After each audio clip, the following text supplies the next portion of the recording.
Importance. It really is an honor. I have not had a chance to travel quite as much as Billy. To say I'm jealous is an understatement, I think. But hopefully someday I can get there. Okay, Billy and I are going to jump in now into some slides, and we're going to review some evidence in chronological order. And we're going to start by trying to understand where human civilizations came from. A lot of times I meet people who there's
Yo, what's good? What's good, everybody? Wickman 912 in your area. This is To The Street TV. So we getting in some topics tonight, man. I already see y'all talking shit. Goddamn, sis, goddamn, why I ain't gotta know nothing about this topic, man? I tell you what, why don't you come up here and tell me this? Because I know y'all about to get into the chat. Say, oh yeah, you don't know what you're talking about. You don't know what you come up here and goddamn tell me something. That's what you do. Yeah, I'm about to drop the link. For anybody that want to come up here and goddamn debunk some shit or whatever the hell it is you want to do. It's already over here. Quick to tell me I don't know nothing about the topic. I'm digging the Dead Sea Scrolls and Theremin text, but I'll be back. Okay.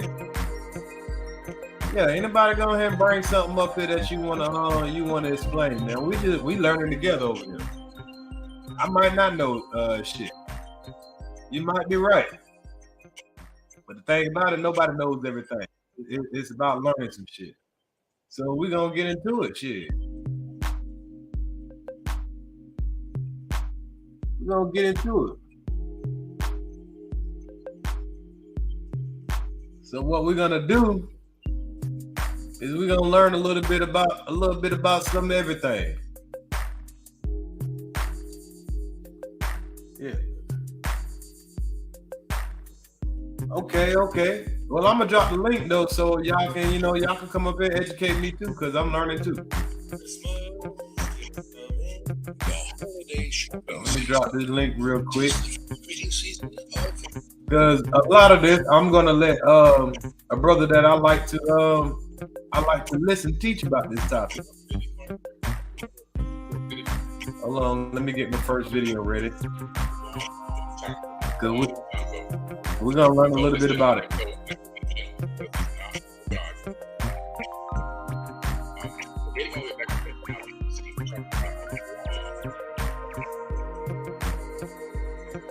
Okay. Hold on, y'all. I'm just getting a couple of videos ready. That's all. I'm just getting a couple of videos ready so we can just learn about it together, man. Shit. Y'all ain't gotta goddamn try to goddamn compete with me and shit. Shit. Come and teach me something. Teach me something. Y'all ain't gotta compete with me. You know what I mean?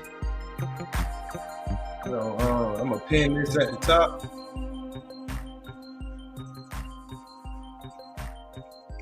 There you go. Got that pin at the top. So the first thing we're gonna do. Oh, let me turn the music down. That's the first thing I gotta do. First thing we're gonna do. Turn the music down just a little bit. We'll turn it back up in a minute. Okay, y'all. Who we got in here, man? We got 25 people in the house. Y'all make sure y'all hit that like button so we can get up here. Mom Boss, I think you said you want to come up here and just have some discussion. So while I'm waiting on y'all to hit the link, we're gonna just go and just look up some things in Google. See what Google say first before we listen to the brother that I definitely like to get a lot of information from this brother. You know what I'm saying? And there's other people that I listen to too. This brother, I feel like he's been he has a book on Amazon about the Anunnaki and the Emerald tablets and everything, and it's a bestseller. So he's recognized by the world as somebody that know what the fuck he talking about. So, you know, when the student is ready to learn, the teacher will appear. So that's what we're ready to do. So first thing, what I'm gonna do, like I said, I'm gonna Google a couple things so we can all look at it at the same time. The first thing I'm gonna Google is the Emerald tablets.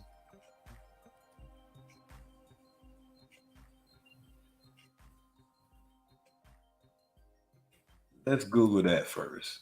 And then we're going to pull that up, see what they say about it. We're going to pull up Thoth. We're going to see what they say about that.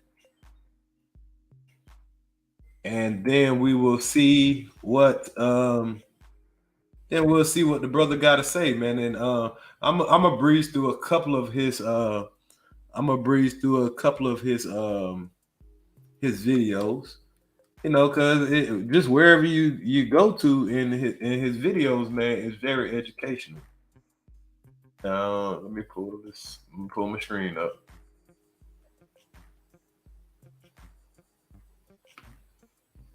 Pull my screen up.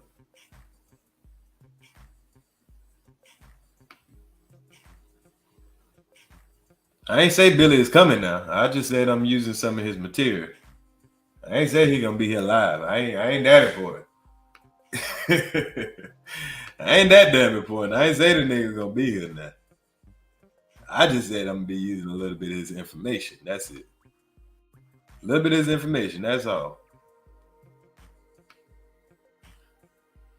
So we're gonna look right here. What I did, I went to Google and I just put something simple in there. I put in the emerald tablets. I just put a simple search of emerald tablets. The first thing that pulls up, redemption of the emerald tablets. Tablets. I'm sorry.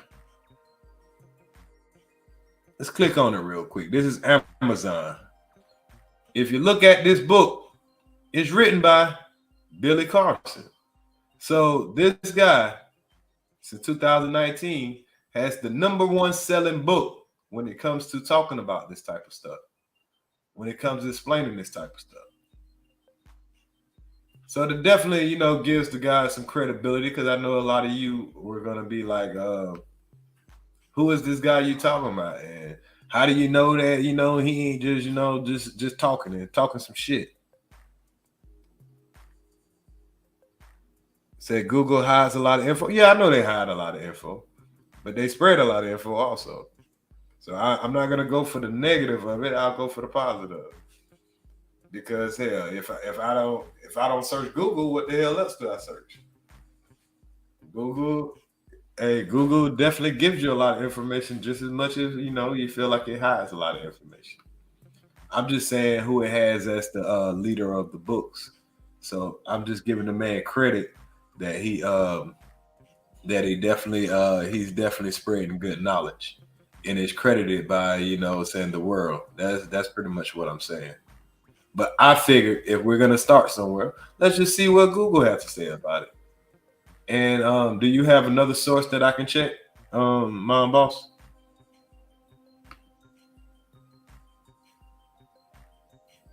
Yeah, to your library too. But Amazon is damn near the new library. You know what I'm saying? So, but yeah, if you look right here, we went to Amazon, we went to Google. The first book that pops up when you bring up this subject, it's a book written by the brother Billy Carson.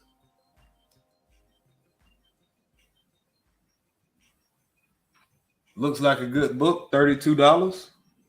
Shit, if he's selling all these and these jokers doing good like that, man, please. I ain't trying to count the brother pockets, but I mean, I know you're getting a little money there, boy. Bye-bye. So, let's see what else we got here. What else they pull up? Let's read what they say about the emerald tablet. Okay, we're gonna act like nobody knows what the emerald tablets is. I'm not gonna get in here and act like everybody already know what the fuck we're talking about. So this is for educational purposes only. For the people who don't know what the emerald tablets is, they don't know who Thoth is, they don't know who Maya is, they don't know who Inky is, they don't know who Enlil is, they don't know who Anu is. These might all be new names to you. You might be used to hearing the basic names: God, Jesus, Moses, what other names y'all heard? Mary, Joseph, all these names that couldn't possibly exist back then. Y'all heard those names. But when you do a little research and you start, checking out the oldest book of mankind, this book will pop up. Now over here, hold on, let me pull up my screen. My bad, y'all. I gotta remember that I gotta keep switching screens every time I click on the screen.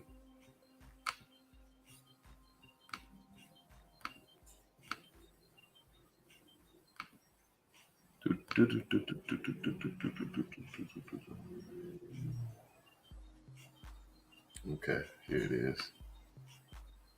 Okay, so right here, what you say? Oh, I was just meaning all this knowledge wasn't found just on Google. Nothing against what you do. No. I'm not saying that. I'm just saying, like, if outside of a library, outside of going to the actual library or going to like a museum, You know what I'm saying?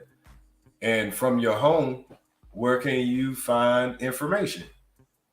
And we all know that we can find information from Google. Now they don't have everything in the world, but shit, they do have an encyclopedia of knowledge.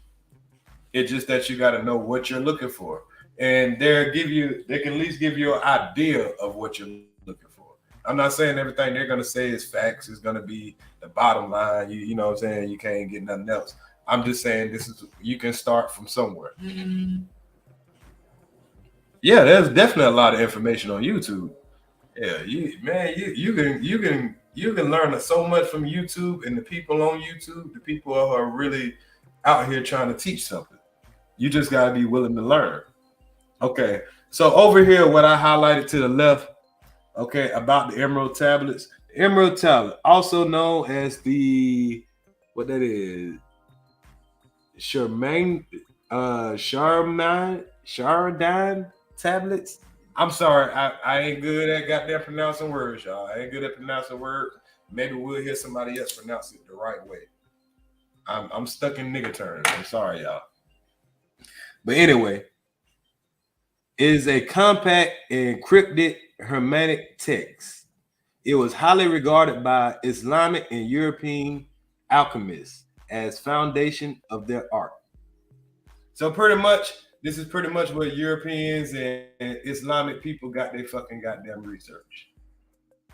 What does Emerald Tablets actually say? We have this question right here. Let's see what Google actually said. Oh shit.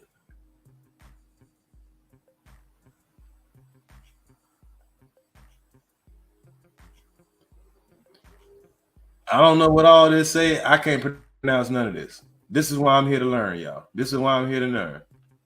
And as all things have been and arose from one by the meditation of one, so all things have their birth from this one thing by adaptation. Pretty much. Okay. You know, shit gets a little tricky. What do the Emerald Tablets do? They don't do a damn thing, I don't think. The Emerald Tablets is the registry of sacred texts left behind by Hermes. I can't pronounce this word, so I'm not even gonna try. I ain't gonna sound crazy up here. A synchronic combination of Greek gods Hermes and Egyptian god Thoth. The tablet supposedly contains the secret of alchemy and a recipe for a philosopher's stone, an artifact capable of giving the user eternal life. So pretty much this book can actually give you eternal life if you read it right. Well, come on up here, Sid. What the fuck? Y'all know what's aggravating is a nigga see you doing content about something, and they won't come up here and teach you shit. They'll just sit down there and hate, criticize, hate, all that bullshit. When they could easily go on their channel and goddamn do the same thing. It might be more informative. Maybe I'll come over there and get some knowledge from you. So don't sit there and goddamn do all the extra shit in my chat. Nigga, come up here and tell the people how smart you is. The link is in the chat. We waiting. I understand better than I could teach it. It's just some people wanted to hear about it. So I'm gonna show them what Google says first. I'm gonna listen to a couple of philosophers. Do your thing, bro. I'm just trolling. Okay. Well, we still want your knowledge, bro. I know you know the knowledge. Come on up here and say something. Okay. Where can I see the Emerald Tablet? I'm just asking the questions, the same kind of questions anybody would have. So when I say Emerald Tablet, y'all might be like, what is an Emerald Tablet? I might say Thoth. You be like, who the fuck is Thoth? So I'm just doing the basics. Let's just do the basics first. Okay. Well, Thoth the real person. Let's see what the answer to that is.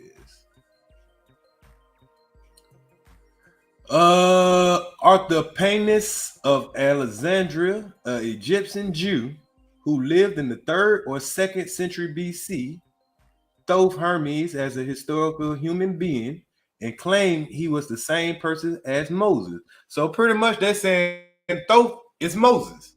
That's the name that y'all are familiar with. Moses, correct?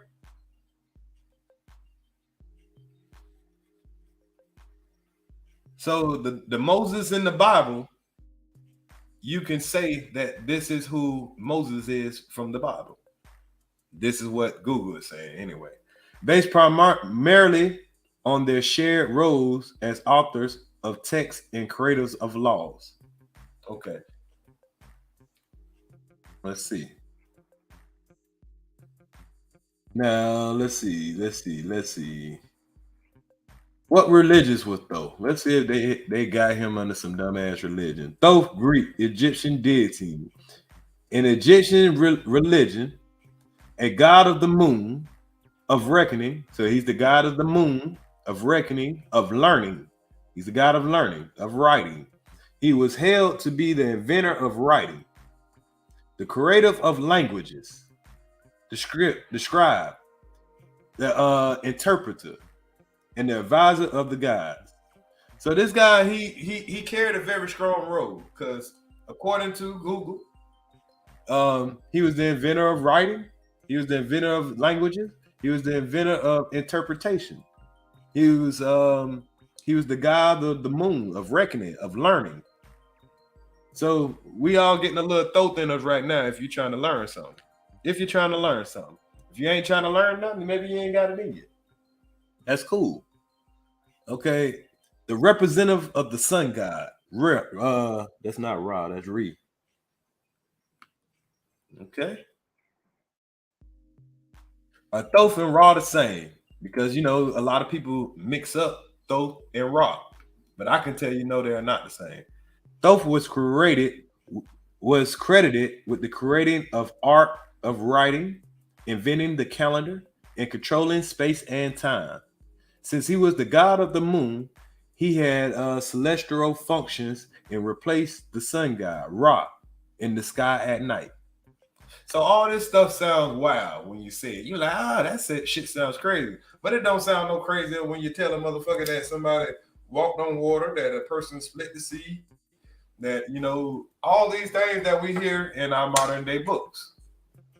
So if you think that is crazy, shit, hell, I think that a lot of books that we read are crazy. So I was just getting a little back information. I put in emerald tablets, but anytime you ever put in emerald tablets, it's always gonna pull up Thoth. Now let me just put in Thoth and let me just see what they actually just say about him in general. Thoth, the Egyptian god. Okay, I'm gonna highlight it so y'all can see it. Okay, Thoth was a god of the moon, sacred text, mathematics, the science, magic, messenger of recorder of the deities, master of knowledge, the patron of scribes. His Egyptian name was I can't pronounce that. I'm not gonna try. Which means he who is like the iblis. He was depicted as a iblis bird or a baboon. So these pictures over here are I guess what they describe as Thoth. Okay, so let's just get a little info about him. We got a little info about him, and just little basics or whatever. Like I said, I'm not very great with teaching as far as just articulating the things that I have learned. I've learned from multiple people. Hey, I learn better than I can teach. But I'm gonna just show y'all what it is that I've learned. Just from listening to multiple brothers. So I'm gonna breeze through a couple of this brother's videos and let y'all hear what I hear. And just y'all just see what you learn or whatever. Like I say, the link is at the top. So if there's anything that you want to throw in here, don't be scared. Don't be in the chat talking shit. If you scared, come up here and say something. We all learning here. Please don't disturb my chat. Okay. Let's see what Brother Carson has to say about the Emerald Tablets. Because remember, he sold the best Emerald Tablets description book. So since I'm not good at articulating the book, I would let somebody that's, a master at articulating the book, what I'm saying, lead this class. And I'll just, I'll stop it and I'll put my inputs in, and things of that nature. But I'm not gonna try to act like I'm some kind of expert at, what I'm saying, the subject. I just understand from, from previous things that I've learned about these things. If that's okay with y'all, we're gonna go ahead and roll with it. Is that okay with y'all? Is that okay with y'all? I'm letting y'all know I'm not an expert at the shit. I understand better than I can teach it to you. Do everybody understand that? I'm not getting up here and acting like I'm teaching the fucking class. I'm just sharing what it is I learned. I've been on the journey for over 10 years now. I've been learned this stuff. I learned it over and over and over. I keep listening. I listen from different scholars. I've listened. I've been watched people like David Icke, Phil Valentine. Shit, I even listened to Malachi York when he was free. Malachi York got accused of some horrible things, but it still doesn't take away the knowledge that you can learn from the brother. So I've learned. I've just sit back and learned from a lot of these guys, and you learn a lot from these people. And whether it's a white person or a black person, I don't just listen to black people. I listen to people from other countries. I listen to white people. I listen to everybody. And like they say, once you chew out the fat, and you chew the meat and spit out the fat.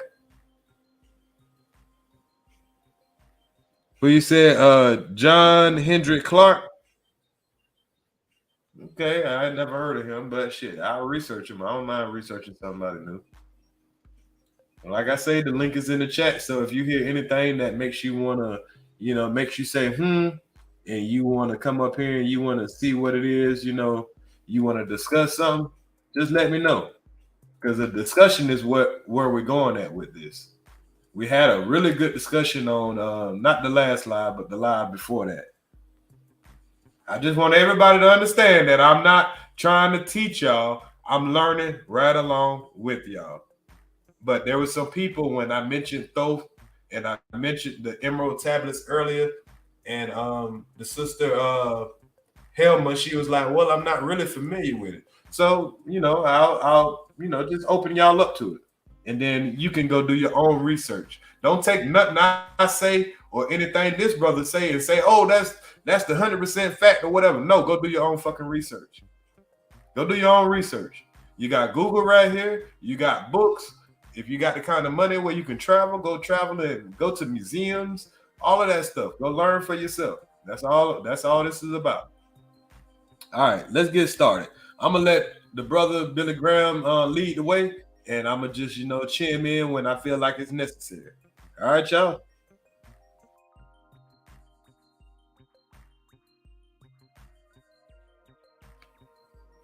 Salute, Steph. How you doing this day? We just going into some, we're just going in the rabbit hole just a little bit. We're going in the rabbit hole just a little bit.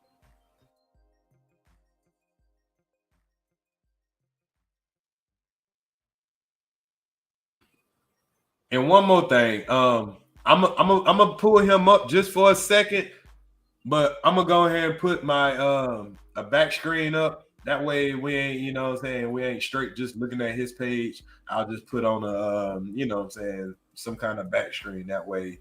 But we can always just listen to the overall message. We don't have to look at the man in his face the whole time. But just for YouTube purposes, I'm gonna take his screen down and just leave up the background. All right, I'm done talking, y'all.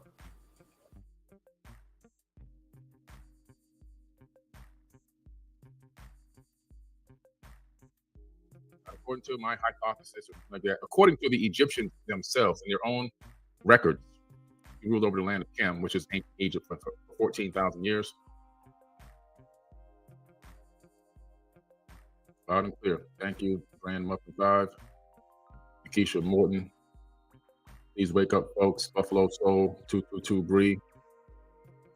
All right, Bella the real one, Jennifer Rowland, Kevin's son, Kadeem Alexander. All right, let's go.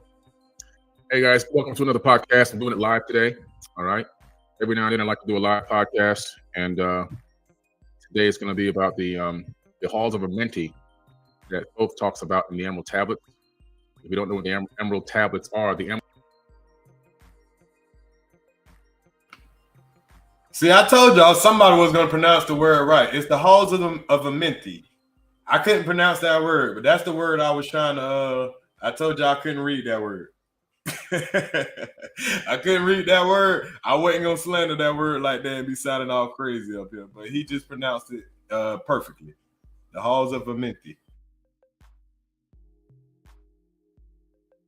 Emerald Tablets of Thoth, the plural tablets, are it's a set of tablets that were written by and authored by Thoth himself. In other words, Thoth, the Atlantean priest king who ruled over the land of Chem for 14,000 years, according to the Egyptians. Now you got to be clear. You got to fathom that in your head. According to the Egyptians, this ain't according to the Bible. Y'all know the Egyptians were here before the Bible. It's not according to anybody else. This is according to the Egyptians.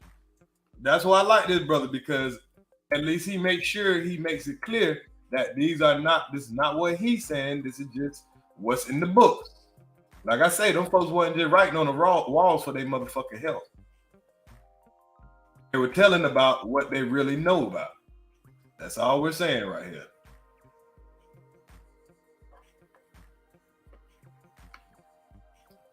And I got to stop it and do some talking because it's for fair use purpose. According to Billy Carson, not according to my hypothesis or nothing like that. According to the Egyptians themselves and their own records, he ruled over the land of Chem, which is ancient Egypt, for 14,000 years. Dating all the way back to 50,000 BC. We're talking about a long time ago. Long time ago. So this gentleman named Thoth, and I do mean gentleman because he's not a god. As a matter of fact, one of the reasons why I like writing about this person is because he has never claimed to be a god, whereas some of his relatives actually masqueraded as gods because they saw the weakness in humanity and realized that, wow, because of our advanced knowledge and our advanced technology, these people think we're God. So you know what? We're going to go ahead and let them believe that so we can manipulate them. But Thoth actually never did that.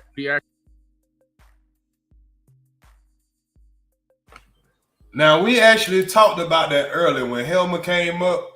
And I gave her a scenario. I said, now, what if me and you, we were the smartest people on this planet, and we decided to go to another planet, and we came on that planet, and we seen people that wasn't as smart as us. We seen people that wasn't as big as us. What would they think about us? They would feel like we were their guys, correct? So if another race of beings came to this planet, and we see them come out of the sky and all these things like that, of course, we're going to think that they're gods. We're going to think that they're almighty. Especially if they're creating shit that we don't know about.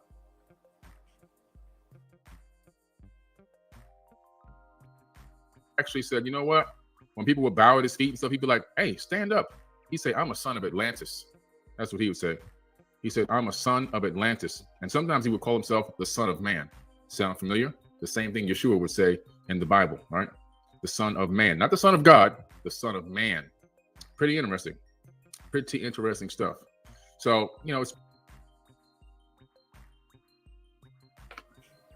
So it sounds like Thoth was keeping it real while all his people was capping.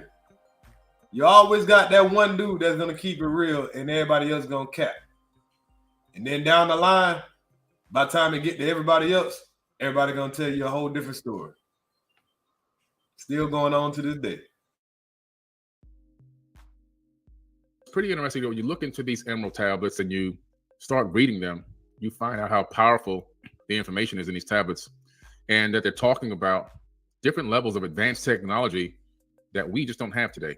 We just don't have it. We're not even close. Now, we're getting close, but some of the stuff that these people were capable of doing is just mind-blowing. It's boggling. It's mind-boggling, okay? Extending lifespans for centuries, for eons, actual eons. Some of these people have lived for multiple thousands of years, right? Which is incredible. Thoth himself lived for thousands and thousands of years, not a couple of hundred years, not a few hundred, thousands. And he accredits his ability to for his extended lifespan to a couple of things. One thing is, in terms of the elixir of life, would be the monatomic gold and the colloidal silver. They also used to mix the oil from the marijuana, the cannabis plant, with something else, which they never particularly specified, and create this other elixir that they would drink and use to. It was called the elixir of life to heal the heroes, cure the heroes. And then, of course, he had the rejuvenation chambers in the halls of Amenti. And I'm going to show you something amazing tonight, something that I had, a blessing to even be a part of and go inside of in Africa, inside of Egypt. So it's going to be amazing. Amazing talk. When he starts showing those, when he starts showing those things, when he starts showing stuff, I'm going to pull them back on the screen, but I'm going to leave this screen up just, you know what I'm saying, for fair purposes of use. And like I said, I will be stopping it periodically just to, expound over it. I know y'all don't want to hear me talk a lot. Y'all want to hear the brother talk.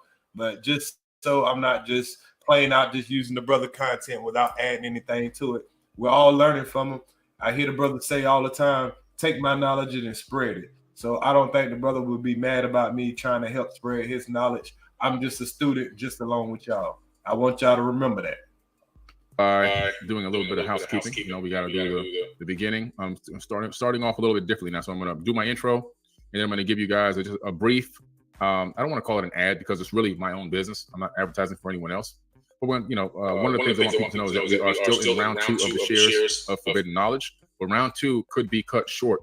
Round 2 was supposed to be a 90-day round, like round 1, and round 3 which is a high-level offer to NASDAQ.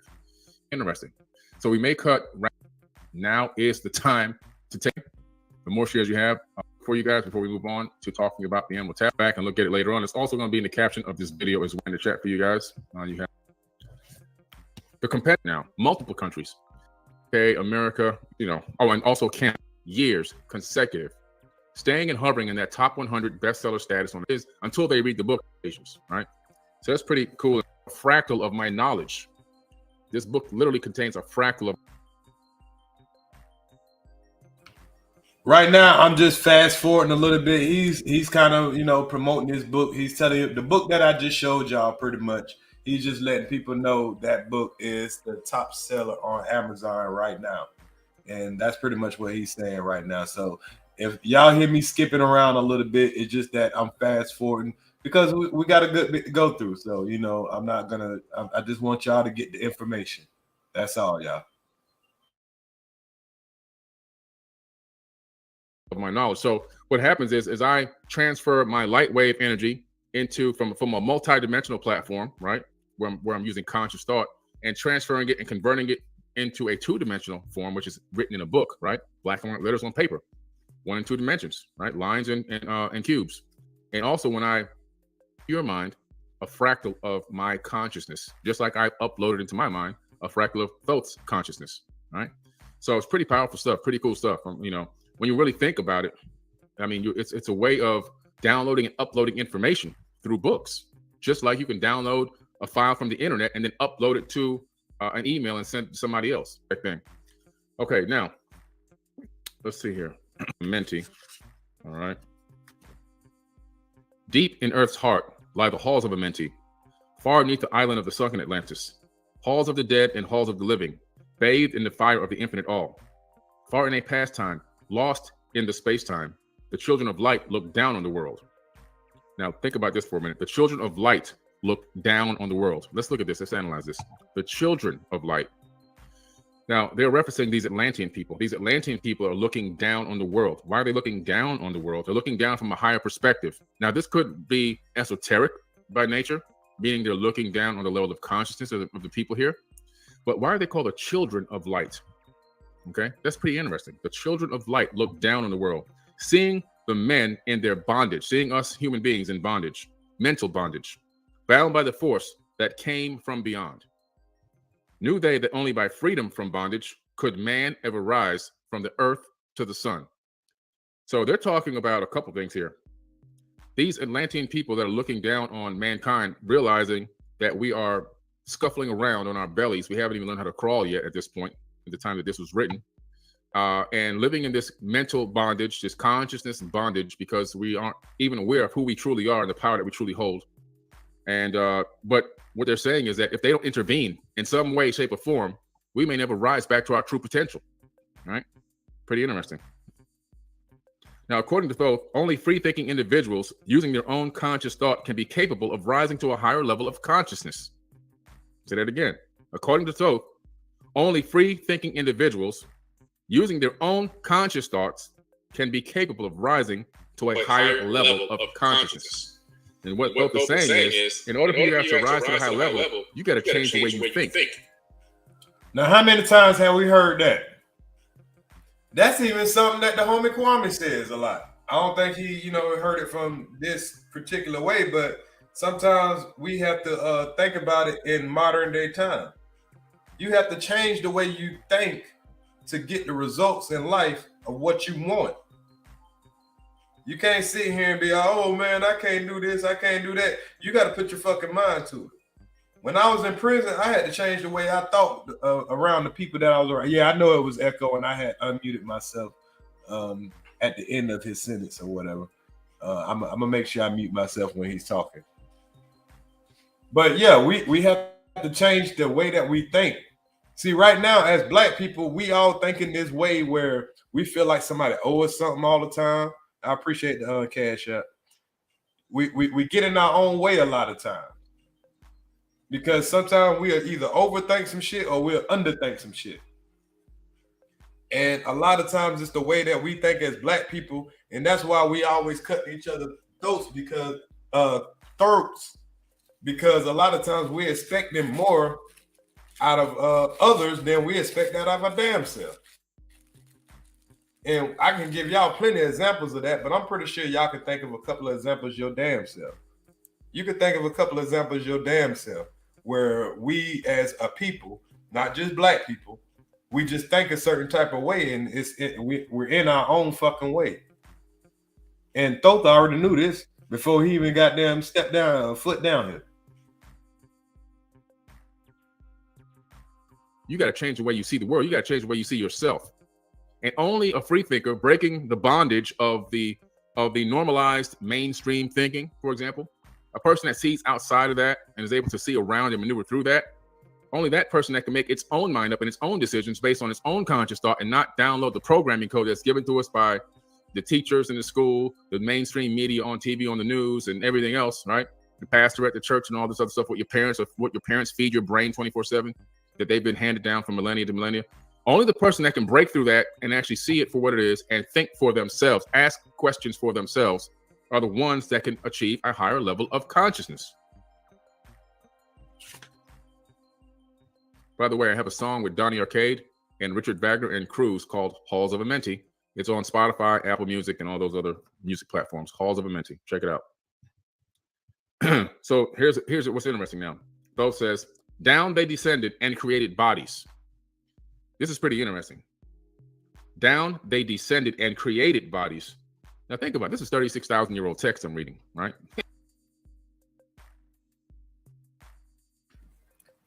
Now that's something to think about. 36,000-year-old text that he's reading. So he's telling you they said down they descended into the body. So that means they were looking down as like they were a high consciousness and like, oh man, I want to have a human experience. So what are we doing as people right now? We're a spiritual being having a human experience, correct?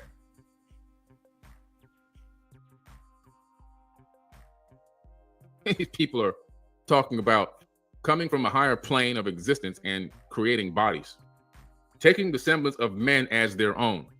Now, they didn't steal any human bodies. They didn't body snatch anybody. They created their own sleeves and then transferred their consciousness into those sleeves.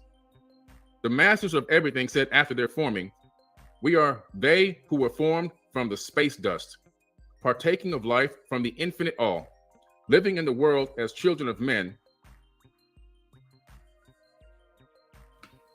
Now, it's something key that he said there, taken from the life of the infinite all. So these people know, yeah, they are of higher consciousness. They know that they're smart. They know that they're advanced, and they see us. They see us down here and we all lost and looking crazy and shit. They know that there is a God. So I don't want anybody to take this live and say, oh, Ear's trying to say there ain't no God. We supposed to be believing. I ain't saying a motherfucking thing. We all learning together. But we're right here. We're listening to a man teach something that he's been studying for over, a certain amount of years. And these emerald tablets is all over the world.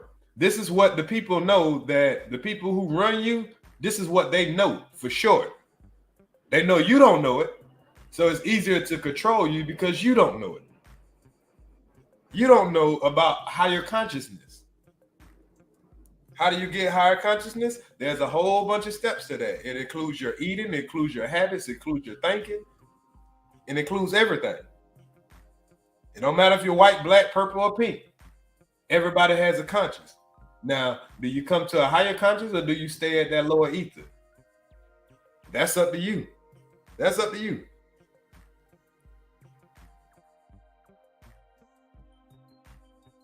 Like and unlike the children of men. Think about that. So they're living in the world amongst us and walking amongst us like a man, yet unlike a man. Because why? They're not really Homo sapien. They are, if you saw the movie Avatar, you have a good idea what they're talking about. In Avatar, basically, they went to another planet. They looked down on these people, just like these people look down. But these people saw an opportunity because they said, oh, these are some indigenous aliens, and they don't even know what they're sitting on. We can.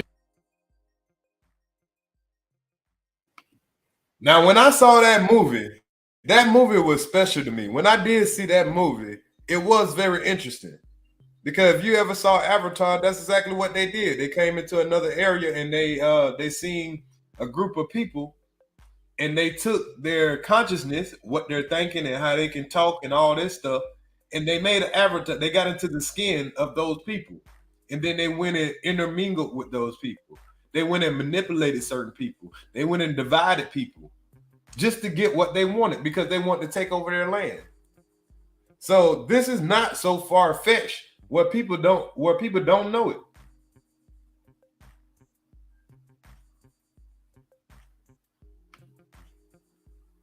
Make trillions of dollars. We can make quadrillions of dollars off of these ores on this planet. So they decided to create bodies. Sounds like the Emerald Tablets to me, and transfer their consciousness into those bodies so they could walk amongst those aliens in the movie Avatar, but unlike the real person, unlike the real indigenous. So they would walk amongst them. Matter of fact, even in the movie, I know it's just a movie, but it has a lot of similarities, which is why important. A lot of these movie writers, they read these tablets and stuff to get their ideas. Notice that they walk amongst the people in the movie, right? They walked amongst them, but the true indigenous can sense that they weren't really from the planet and that they were sleeves in some way. In other words, they were artificial, yet they had the same look in the body, but they really weren't them. During later ages, the ego of Thoth passed into the bodies of men in the manner described in the tablets. As such, he incarnated in his last being, known as Hermes, the thrice born. So his last incarnation out of all the dozens that we know of that exist, because he's got many, many names: Thoth, Tahuti, Jehudi, Lord Pakal, Kukulkan, Viracocha, Quetzalcoatl, many, many, many names. Thor, Odin, Wang Di. I mean, this guy's everywhere. Thoth Amabi. No matter where you're going around the world, you're going to find a reference to Thoth, right? But during the later ages, the ego of Thoth. In other words, now, that's very interesting, y'all. Because who do we always hear about is the only person that reincarnated. We go to school and everything. Through our whole life, we get told there's only one person who reincarnated. That's what we learn our whole fucking life. And we'll base our whole life. He died for our sins. That's what we hear. That's the dumbed down version of this shit.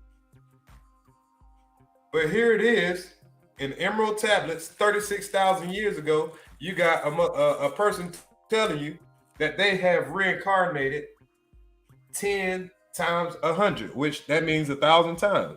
This man done fucking reincarnated over 1,000 times. Ruled for 14,000 years. That's amazing. You would never learn that in school, though. You will never learn that in your Bible study, though. Why is that? Remember, I say you got to ask questions.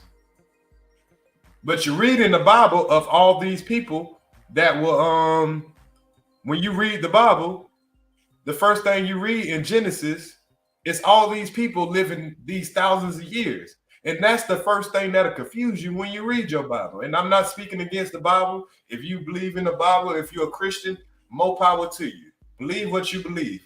This is just us learning together.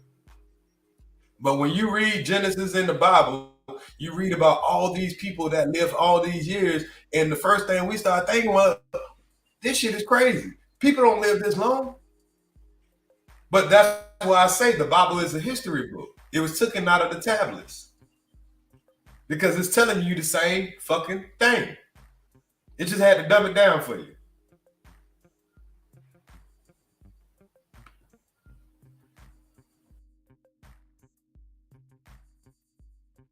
Saying his consciousness would transfer into new bodies using the manner above. The 2045 Initiative. Let's take a look at what we have technologically. The 2045 Initiative is a nonprofit organization that develops a network of community of researchers in the field of life extension. This is now on Earth right now today. The main goal of the 2045 Initiative, as stated on its website, 2045.com, is to create technologies enabling the transfer of an individual's personality, ego, to a more advanced non-biological carrier, and extending life, including to the point of immortality. Now that's interesting, y'all. That's interesting. I seen if you got Amazon Prime, right?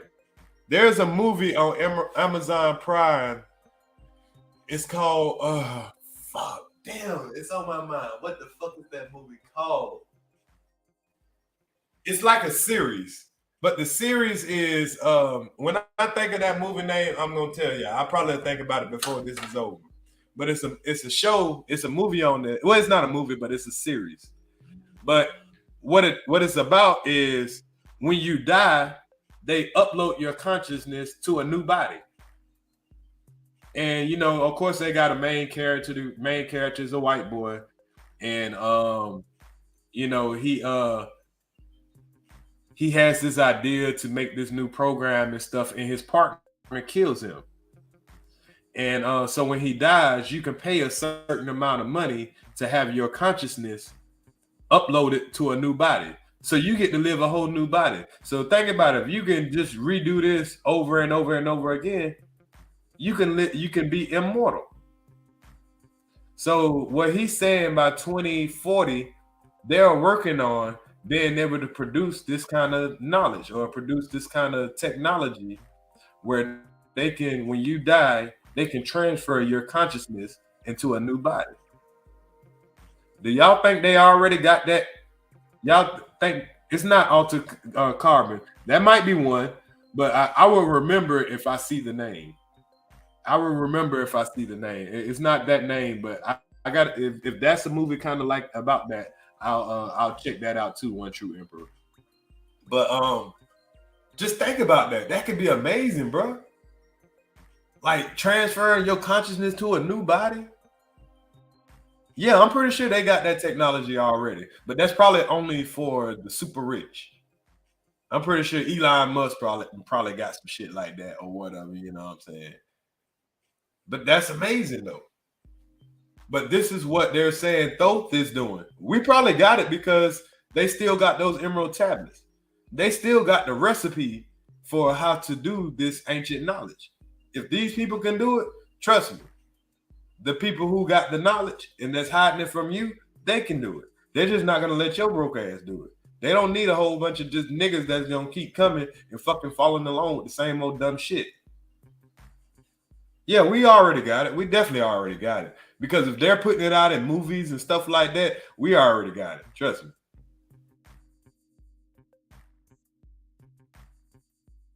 We devote particular attention to enabling the fullest possible dialogue between the worlds of major spiritual traditions, science, and society. That's 2045, 2045.com. That's run by Ray Kurzweil, the billionaire.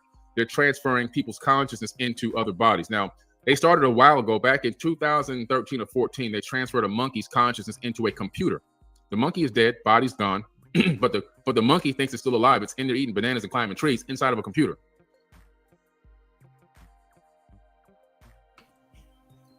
Now that's some wild shit.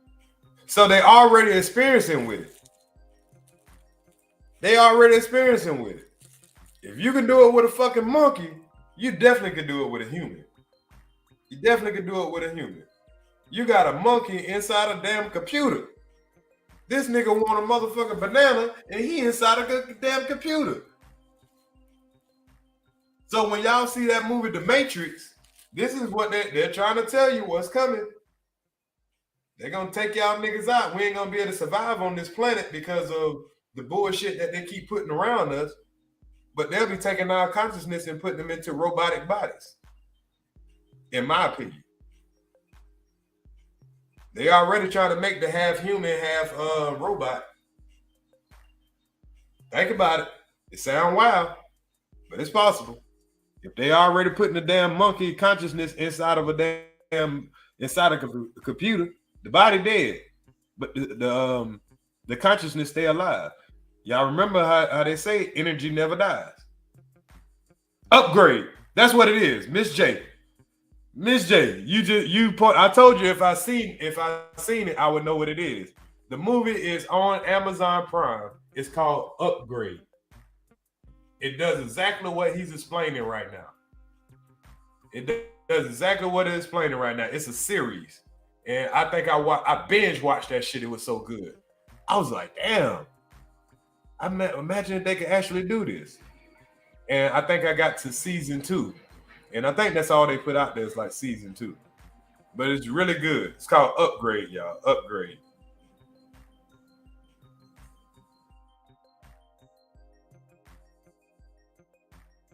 By 2015 or 2017, they were supposed to be able to transfer the consciousness of a person into a robot, which they've already done. And so has America. They have something called the DARPA project, the Avatar project at DARPA, where they transfer soldiers' consciousness into a field robot. So that's already been done. So we have the 2045 project. The milestones are 2015 to 2020, robotic copy of a human consciousness into a robot. 2020 to 2025, an avatar which has a human brain transplanted at the end of one's life. So they probably use some type of positronic brain that can hold the consciousness of the original owner into a brand new body. And by 2040 to 2045, a hologram-like avatar.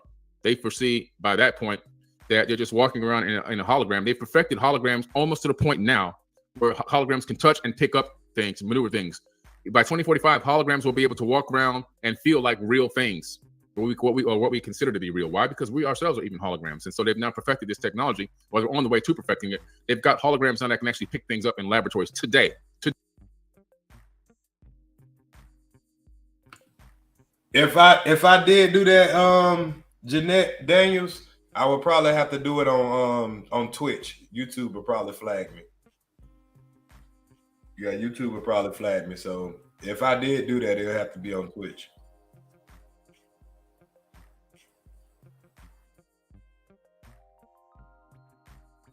Today, that can pick things up, holograms, physical things that we consider to be physical objects, right? By 2045, what they're saying is they'll create a hologram, which is a lot easier than cloning your body. And then they'll just transfer your consciousness into a holographic body that you can walk around in and live forever, right? Or until the planet blows up, whatever.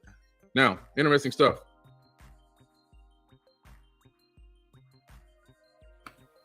Now, imagine a person being able to walk, them being able to use a hologram, and you be talking to a person, but it's not a real person. It's a fucking hologram. Just imagining it.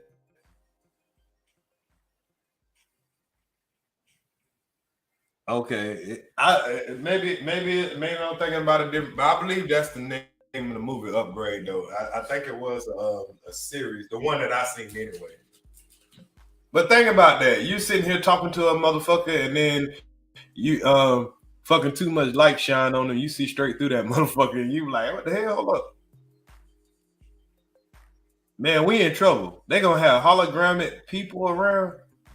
We already see they'll do it like with on stage, somebody that done passed away, they might have a hologram of them performing or some shit.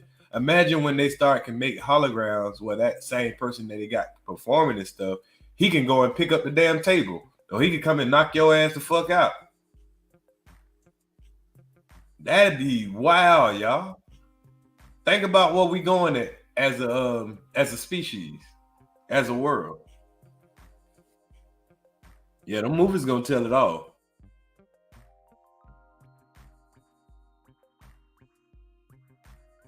This is all coming out of ancient text, guys. Think about that for a second. Ancient text. As evidenced by the information provided at 2045.com, it appears that we are following in the footsteps of the Atlanteans, who were seeking eternal life in the physical form. Take a look at some of the goals and initiatives being planned by the group of 2045. We just went over those, right? Pretty crazy stuff. Incredible. According to the 2045 initiative mission statement, the challenge for the immediate future is to prepare humanity for its greatest intellectual transition in history. Today, it is hard to imagine a future when bodies consisting of nanobots will become affordable and capable of taking any form. It is also hard to imagine full-body holograms featuring controlled matter. One thing is clear, however: humanity, for the first time in its history, will make a fully managed evolutionary transition and eventually become a new species. This is what they're working on, guys, in these laboratories. While we're out here trying to figure out how we're going to pay our bills and what we're going to eat for dinner, these people are working on this kind of stuff. This is what they're working on. You know why? Because they read these tablets. That's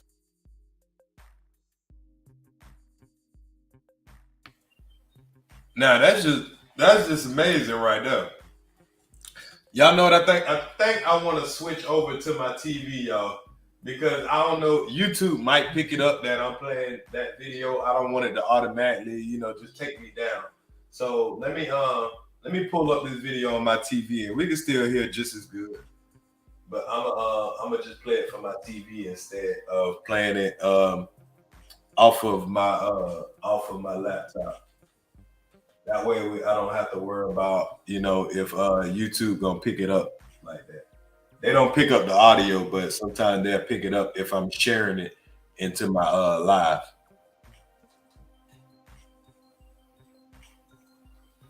That way I don't have to keep muting my mic also. Because they read these tablets. That's why.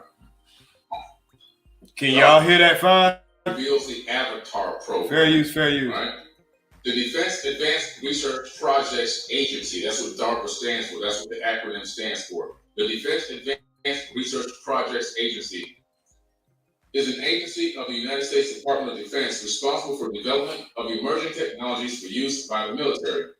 According to Sebastian Anthony of Extreme Tech News, the Avatar goal is to work on interfaces and algorithms to enable a soldier to effectively partner with a semi-autonomous bipedal machine, a robot, and allow it to act as a soldier's surrogate, just like in the movie Avatar. Nothing different. DARPA wants to develop the walking equivalent of an unarmed aerial vehicle, a bipedal robot drone, where the patrolling soldier is hundreds or even thousands of miles away from the war front, sitting in an underground bunker, connected to a computer with a cap on, with sensors on his brain, sending a symbiotic link directly to that field robot, and then fighting a war without ever having to leave the bunker. Now, two things. Unity, I've read about that. What you're speaking of right there, I've read about that also, and that's very it's some really good information. I know exactly what you're talking about. And two, what he's speaking of now is he's saying like the military or certain military, they're working on making these what they call, I guess, like robo warriors or robo soldiers, where they can pretty much just put on like this little thinking cap or whatever, and they could send a soldier out there in the field, or they can have a person come walking up to you and getting information out of you or whatever, and they don't have to put themselves in the line of fire. So it's gonna be kind of dangerous when they put that shit in real effect, as far as say the police force, they got some undercover cop they can put in a random body or whatever, and some dude or some female can walk up to you like, hey, they can clone somebody that you sell drugs to all the time or do something with all the time, and then they coming up to you and you thinking it's your friend, but it's really some kind of AI bot, somebody somewhere in a fucking lab somewhere fucking tricking the fuck out you. But the future ain't looking too bright for a lot of people. I'll be gone by the time they have this technology. Hopefully I won't be back to have to run into this type of shit. This is amazing. That's what they're working on, guys. That's what they're working on. What's good, Clarence? Where do they get this information from? They get it from the tablets. All these ideas come from Emerald Tablet. No, I didn't know about that, Tamika. She said, did you know there's a company in Sweden or Switzerland that's making fake meat that tastes like human flesh? But how would we know that what human flesh tastes like though? Now that's a little weird. How do they know what human flesh tastes like? Where they can go make some shit that tastes like human flesh? Salute, Clarence, baby. It's another ancient tablets. They come up with no new ideas. They read these ancient books. When Hitler was out there making all that advanced technology, the Wonder Weapon and the Die Glock and the Hannibal craft, those anti-gravity craft that he created, starting back in the 30s, he got all that information. Hitler sent his people scouring around the planet, looking at all the ancient sites and getting all the ancient tablets and texts he can get his hands on. That's how he learned a lot about what he developed in his military. It all came from ancient texts. And we was talking about this earlier. When we went and killed Hitler, or he killed himself, whatever it was, and Operation Paperclip, and that's what that Russian was mentioning earlier. Operation Paperclip, they took all of his scientists, they took all of his rocket scientists and a lot of his the people who knew the knowledge that they had gained over time, especially with their space knowledge and all that stuff, because it was believed that Hitler had some alien connection. It's still believed that Hitler that they already went to the moon and that they got bases on the dark side of the moon. So the type of information that they get out of these tablets, they hide it from you because they use the powers of this shit as far as reincarnation. Think about if you're a powerful billionaire, say like somebody like Vladimir Putin. That motherfucker could probably just transfer his energy into another damn body and rule for another 30, 40 years. Kim Jong-un, all these powerful rulers around the world. Think about how many rulers probably have done that because they've always had the power of this kind of technology. Yeah, even the Queen of England, because over there in like the lady said earlier, she went to the museum in the Museum of England. I think that's where she said she went. But that's where they hold these emerald tablets at least some of them anyway. They got the treasures of the world. Think about how long they've been ruling the world. How was they able to do that? Like I said, I just asked questions. That's it.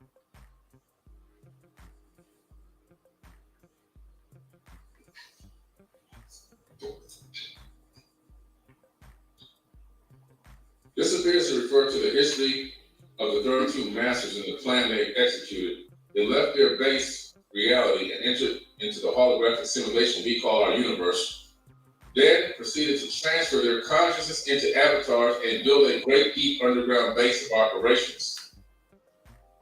The underground base was blasted out by superior earthborn technologies and then protected by a force field.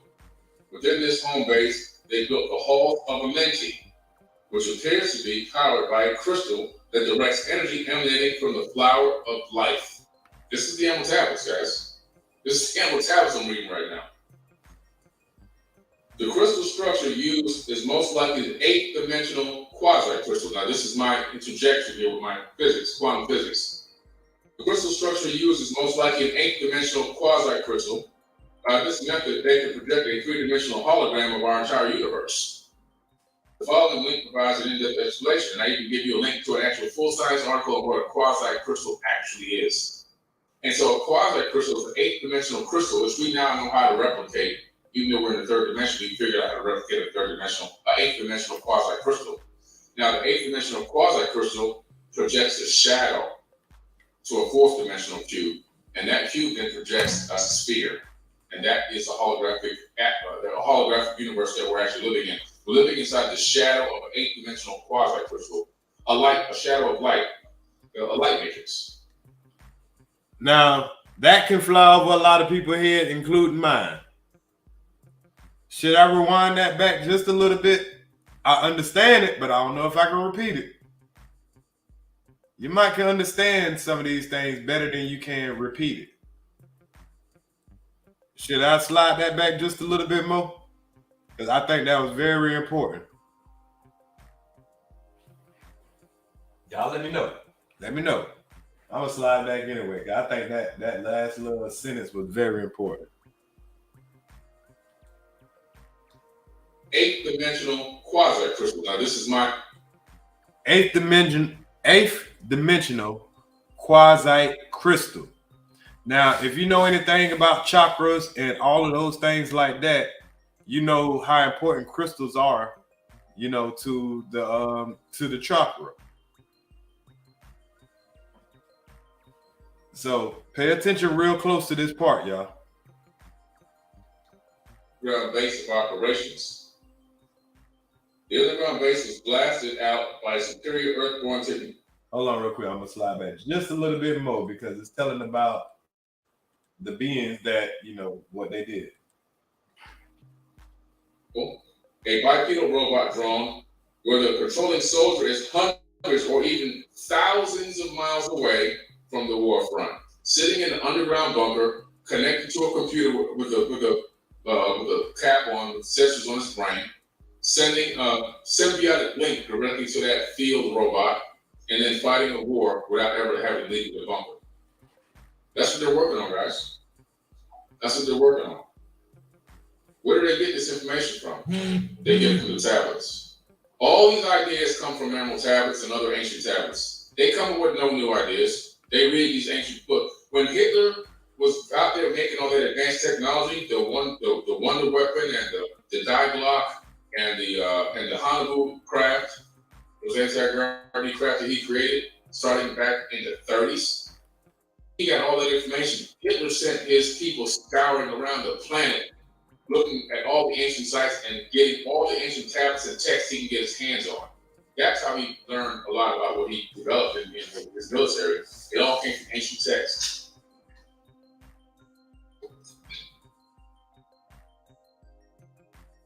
This appears to refer to the history of the 32 masters and the plan they executed. They left their base reality and entered into the holographic simulation we call our universe.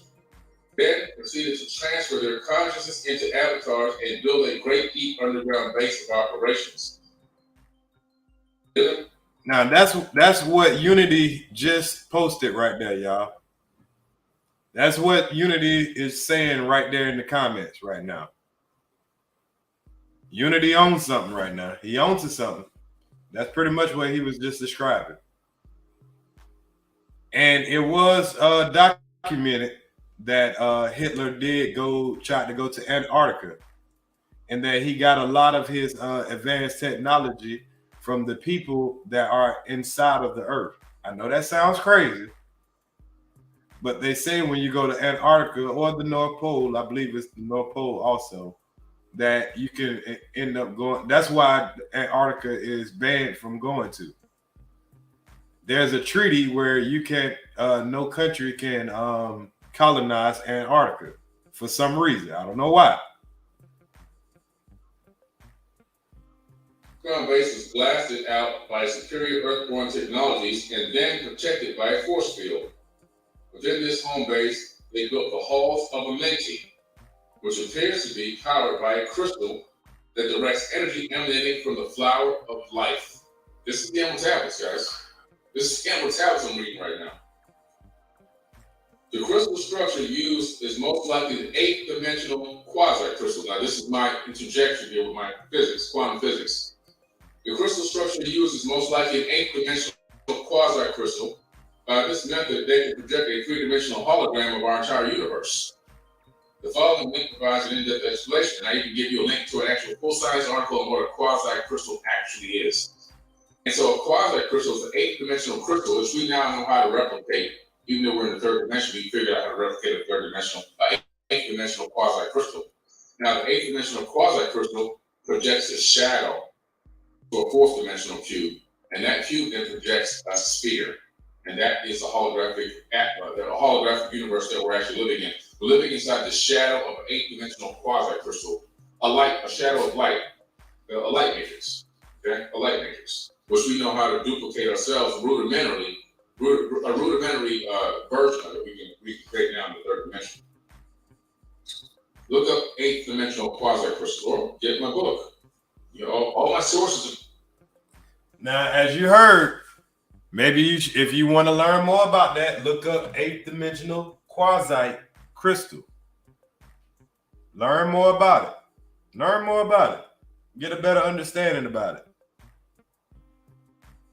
They don't just make this shit up. That's why this man called his shit forbidden knowledge. This ain't shit you gonna learn in school. And this damn sure ain't something they gonna come and goddamn tell your ass about. They might act like you crazy about it though. They're in here. Pretty interesting. Emergence theory. Emergence theory is a quantum gravity unification theory that brings together quantum mechanics, general and special relativity. At the root of emergence theory is the idea that the whole of reality is made of information that must follow rules and be enacted upon by a user. According to the theory, information is defined as symbols that convey a meaning. Codes and languages are examples of symbols that convey meanings. These symbols and meanings must then follow the rules. For example, words must be arranged in a certain way to create communication. Lastly, a chooser or some form of consciousness must exist to interact with the information to choose how it is actually used. Speaking of language and codes, science has observed that reality is geometric at all scales, quasi-crystals. Additionally, some scientists hypothesize that all meaning in our physical reality is expressed through an entirely geometric language or code using symbolism. Bringing the mathematics of quasi-crystals into it and more complete the picture, and it can be finally seen. That you got to get your book, Compendium of the Emerald Tablets. Let's go back to what Thoth says. I'm getting a little too sciencey. Compendium of the Emerald Tablets. So that pretty much means understanding the Emerald Tablets. Sounds like an interesting book. Sound like a very thorough book. Now, he was reading a part of the book that he wrote from the Emerald Tablets. He pretty much, you know what I'm saying, was putting the knowledge that he learned out of the Emerald Tablets. Let me get back to what Thoth was talking about. Side by side, then, place other spaces, fill them with light and fluid light from above. Built they then the halls of Amenti. He's talking about the construction of this place where he would put his bodies to get them rejuvenated, so he can have his life extension. We're talking about building a facility which we found underneath the Great Pyramid. The halls are there. It's all in the book, and the halls there, and the link to the sources. They found these halls underneath the Great Pyramid, extending out 1 mile underneath the sand. The halls are empty now. There's no technology there. The halls are there, but we found another halls of Amenti, which his dad owns. And whoever goes to Egypt with me in October, I'm going to take you to the halls of Amenti owned by Enki. Okay, incredible. Where it's coming, I know this. Now the halls of Amenti, if you kind of got lost there, that's the halls where Thoth used to keep his, pretty much you could say he kept his spare bodies. So when he get ready to go reincarnate, or if he die, he just go jump in one of those other bodies. That's the halls of Amenti. I wish I could go to Egypt and I can go see it for my damn self. But this won't be the first time and it won't be the last time you hear of this. You just got to understand what it is that you're hearing.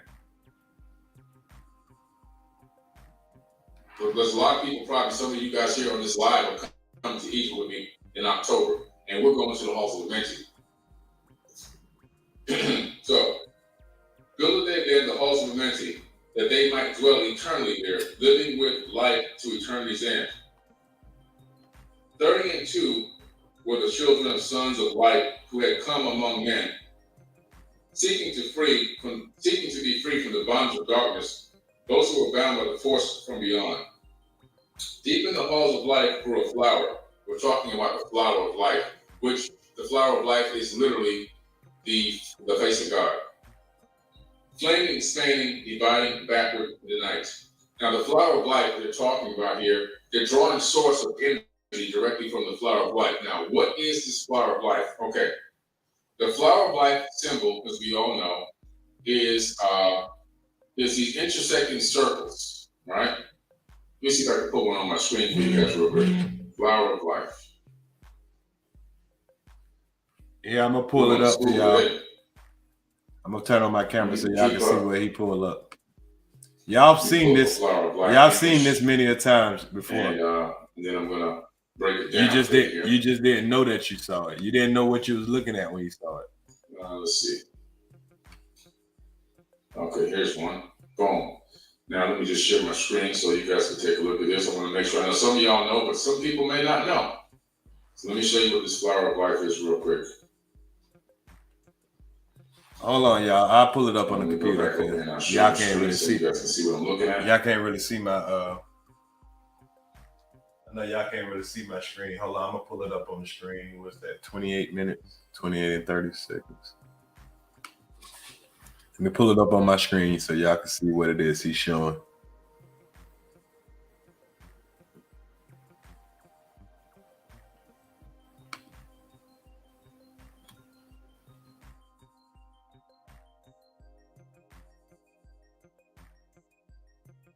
Okay.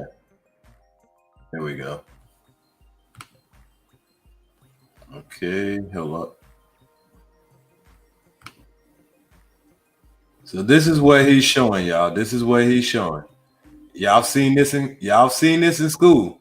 You just ain't know what the fuck what they was talking about when you seen it in school.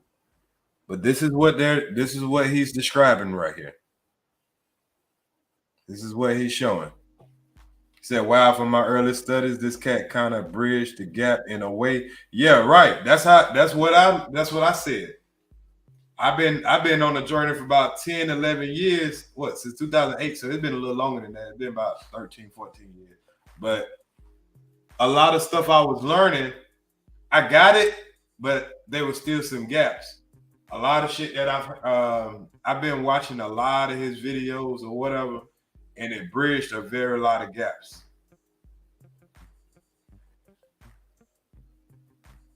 Right, Unity. Boy, you on point, Unity. You definitely on point. You definitely on point. I ain't seen, boy, you going a little deep over there, Unity. I ain't know you was that deep, homeboy. Boom. Share screen. 30 years? Oh, okay. I got a lot of catching up to do with you then. Yeah, I've been since 2008, about 2008 when I started. That's when I started, kind of raising my consciousness level. I was going through a lot of shit, so I started, eating different. I started, or whatever. Now I ain't trying to act like I'm no fucking monk or nothing like that. But at the time, I started searching for more understanding, and it led me down a lot of paths of, just going through history and going through a lot of stuff or whatever. So now I still know I got a whole bunch of learning to go, but I got a way better understanding. Way better understanding. So a lot of this stuff I understand, but it's hard to teach stuff that's infinite knowledge. So I try not to, overwhelm somebody, because if somebody tell you this shit and you're used to the everyday shit, this stuff can kind of overwhelm you, what I'm saying, trying to learn it overnight. It's not something you're going to learn overnight. Trust me. This symbol right here is the flower of life. You may see me wearing a necklace that looks just like this. These intersecting circles incorporate many geometric shapes and figures, and also it also incorporates something called the vector equilibrium. Now these intersecting circles are very, very important because you're talking about they incorporate the seed of life. And y'all, I went to the Art Institute, and when I went to the Art Institute, I was studying digital filmmaking, and some of the classes one class that I particularly was taking, they started teaching us about stuff like this, and it made sense, and they made me do homework assignments where I had to create stuff like this. And it's pretty much circles inside of circles. It's like you'll see these patterns everywhere. You can look at a bug, look at something like a butterfly. You're gonna see all these patterns of what they call flower life. Look at a flower, look at a plant, look at it really closely, and you'll see all these geometric patterns and stuff like that. It's very interesting, y'all. It's very interesting. I mean, I don't know if y'all interested in weird stuff like that. It seems weird to people who don't get it, but people who get it, you'll start looking at life a lot different, y'all. Once you go on that journey, you're gonna start looking at nature a lot different. But you will see this symbol of life kind of in every kind of animal. Look at an animal. Just see how their spots are lined up, or see those just certain kind of animals, the insects and shit. It's amazing. The fruit of life, the tree of life, it's all incorporated within these circles. Now, if you were to take 64 small pyramids and put them inside this circle of flower life pattern, you would stack them in a way that would fill up this entire circle, this entire sphere. Now, when you take it to a three-dimensional substructure, and what you will learn that you can take any shape and put it inside a circle, and you will get the same type of shit. You got to try it one day. It's very wild. I didn't know that, and then until I did it. Take any shape, square, circles, rectangle, whatever kind of shape you want to take. And if you put it inside a circle and you overlap it, you'll have something that looks something that resembles something like this. It's amazing. You realize that you're right, Unity. Once you start, ain't no going back. So y'all people that's in here, if you fuck around and stay in here too damn long and you kind of dig it a little bit, you ain't going backwards. Once you start opening your conscious mind, it ain't no going back. You can't go back to ignorant. Tetrahedron that sits inside, which are pyramids, by the way, that sits inside of this geometric shape, they house something called the vector equilibrium. And the vector equilibrium is a point at which unlimited amounts of energy exist at every Planck unit in space-time. We're talking about 0-point energy. We're talking about the 0-point energy field, which is one of the things that I research at my tech company. And so what we found is that these people that wrote these tablets, Thoth in particular, he's talking about building a base that has a force field, and then he's talking about building the halls of Amenti and his chamber, his rejuvenation chambers, and tapping in his energy source is the flower of life. 32 people help. So if you ever notice, I've never been to Egypt, but if you notice those pyramids, they have a whole bunch of blocks that kind of, meet what he's saying right now. I'm going to build this thing. Place in the center an array of great potence, life-giving in the center of the flower of life, which exists all around us. The flower of life is beyond microscopic, but it exists at every Planck unit in space-time. And in the center of each one is a 0-point energy field. Placed in the center, a ray of great potence. It's unlimited power. Unlimited. Life-giving, filling with power to all who came near it.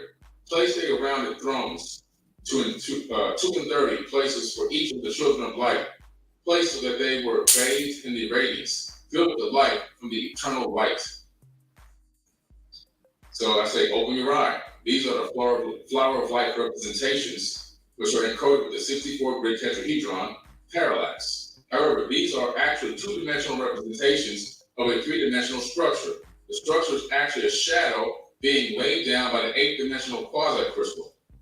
This shadow is what we call the entire universe, creating a matrix in which we all are fully immersed. Ancient civilizations left us this pattern to show us all over the planet. All right? The current comments. So, see what we're talking about here? See these ancient cultures all showing the flower of life? Ancient culture. Okay, I'm gonna fast forward this on the screen so y'all can see what it is he's showing y'all. I want y'all to be able to keep up and see what it is he's showing. Hold on 1 second.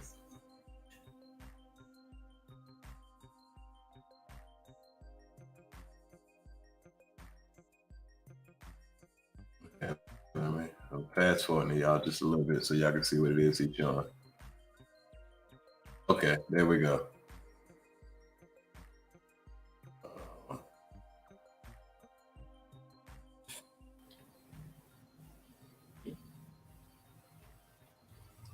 Now, y'all look over there in that picture. Tell me y'all haven't seen this before. Tell me y'all haven't seen this before. Y'all see these symbols and stuff all the time. You just probably don't know what you're looking at. They know what you're looking at. They know what kind of games they playing with your mind. You've seen this stuff before. You've seen it before. This is from all around the world. All around the world, guys.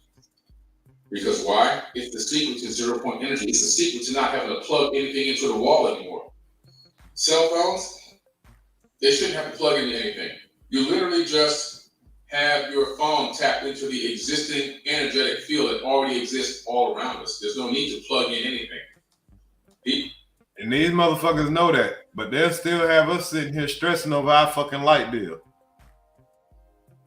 Raggedy motherfuckers. Bitch ass niggas. These guys were tapping into that for energy sources. And then Thoth says, right, Larry. They'll make sure the books that you learn this type of knowledge, them motherfuckers gonna be $10,000, $100. I mean, anything that'll make you not buy it. Because how many books will you spend $10,000 on? There ain't too many books you're gonna spend that on. But the kind of knowledge that you get out of this type of stuff can actually be sometimes your book of immortal of being moral. Their time after, time, place, their first created bodies. So he's saying after this thing was constructed and built, finally, they created some bodies and put them in these chambers so that they may be filled with the spirit of life. So they energized these bodies and gave them life. Even though they didn't have consciousness yet, they gave these bodies life, okay? So pretty much he's saying that they would put these bodies in them chambers or those pyramids that we see or whatever, and they would just be energized. It's like they sitting in there and they energizing up. They don't have a soul or a spirit. He'll energize the body until you're ready for it. That's amazing. Now, if you don't understand what we're reading right now, he's reading the Emerald Tablets, written by Thoth. Thoth is a god of, well, he's not really a god. He never claimed to be a god, but he's what they would say he's the god of knowledge. So he left all this information, but it just matters who has the information and who hides the information from your ass. Thank you for the sticker. 100 years out of each 1,000 must the life-giving light flame come forth on their bodies, quickening and awakening the spirit of life. 100 years out of each 1,000. So every 100, these bodies would sit in the chamber for 100 years out of every 1,000 years. Before, so it would rejuvenate for 100, then he would walk around in it. Then he'd put it back in for 100 again and walk around in it again. So he'd walk around for 900 years, put the body back in the chamber again, rejuvenate it all over. So you'd have to keep making bodies all over. Now, don't that sound familiar? When you read your Genesis, don't it seem like a whole bunch of those people were living for 900 years? 900 years? None of them seem to make it to the 1,000 years.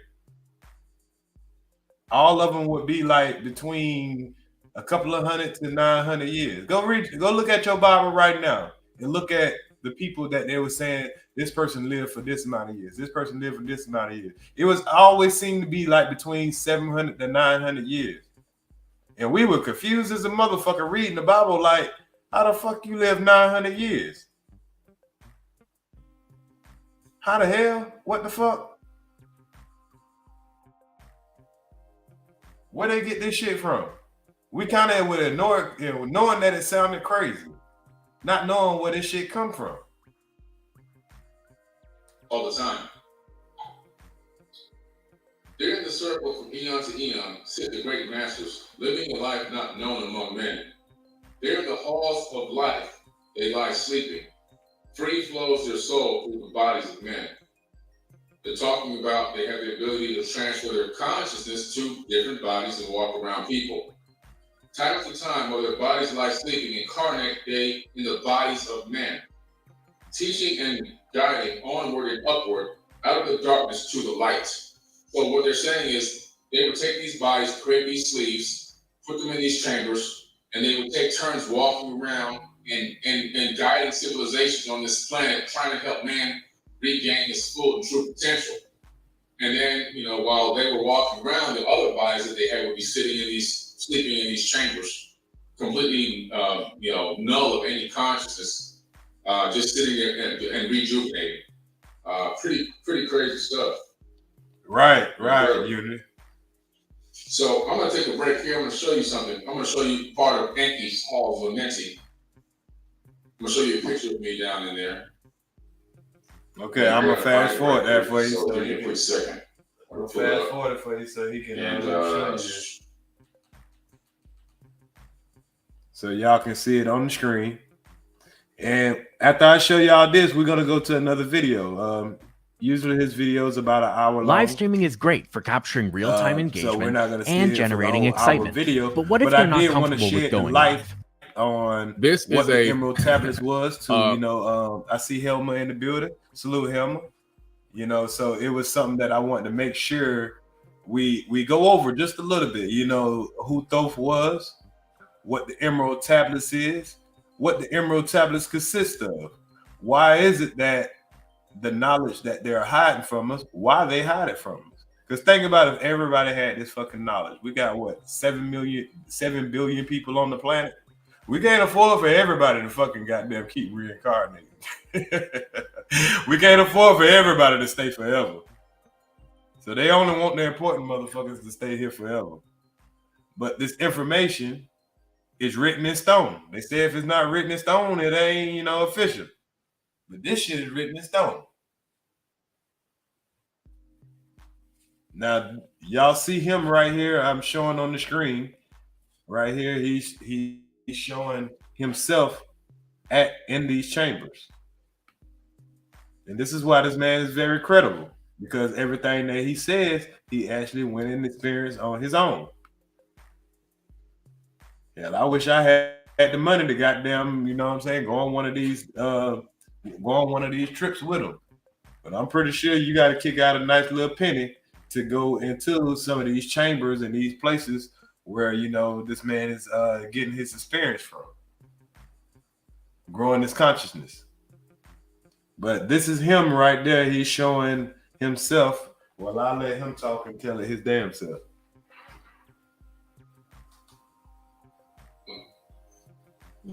This is a 80-ton granite box sitting inside of a hall, inside the halls of Lamenting, Enki's halls of Lamenting. 80 ton. 80 fucking Ton. Tell me how the hell did they get that in there? How the hell you get that in there? This is where these bodies would sit into and recharge from. How many times do you hear about this stuff when you're in school?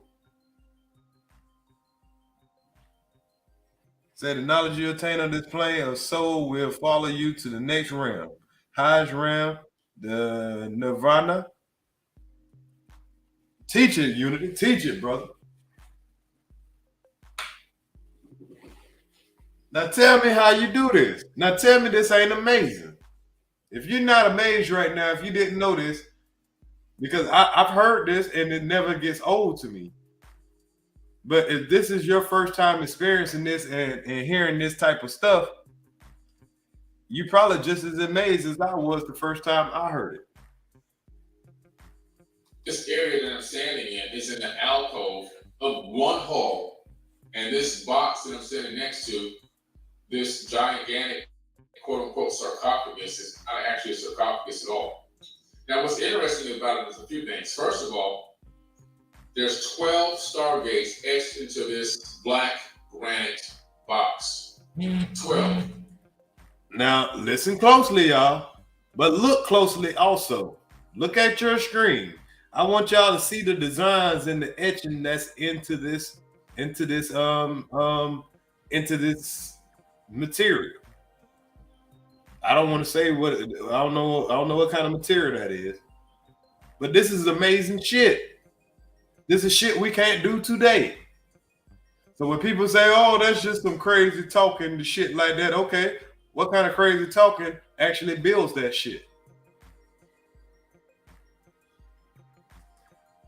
3 on each side, on the small side, and what is it? It's actually more than 12, 16 actually, because you have the ones on this side, you have the ones on that side, you have the ones on the front and the back.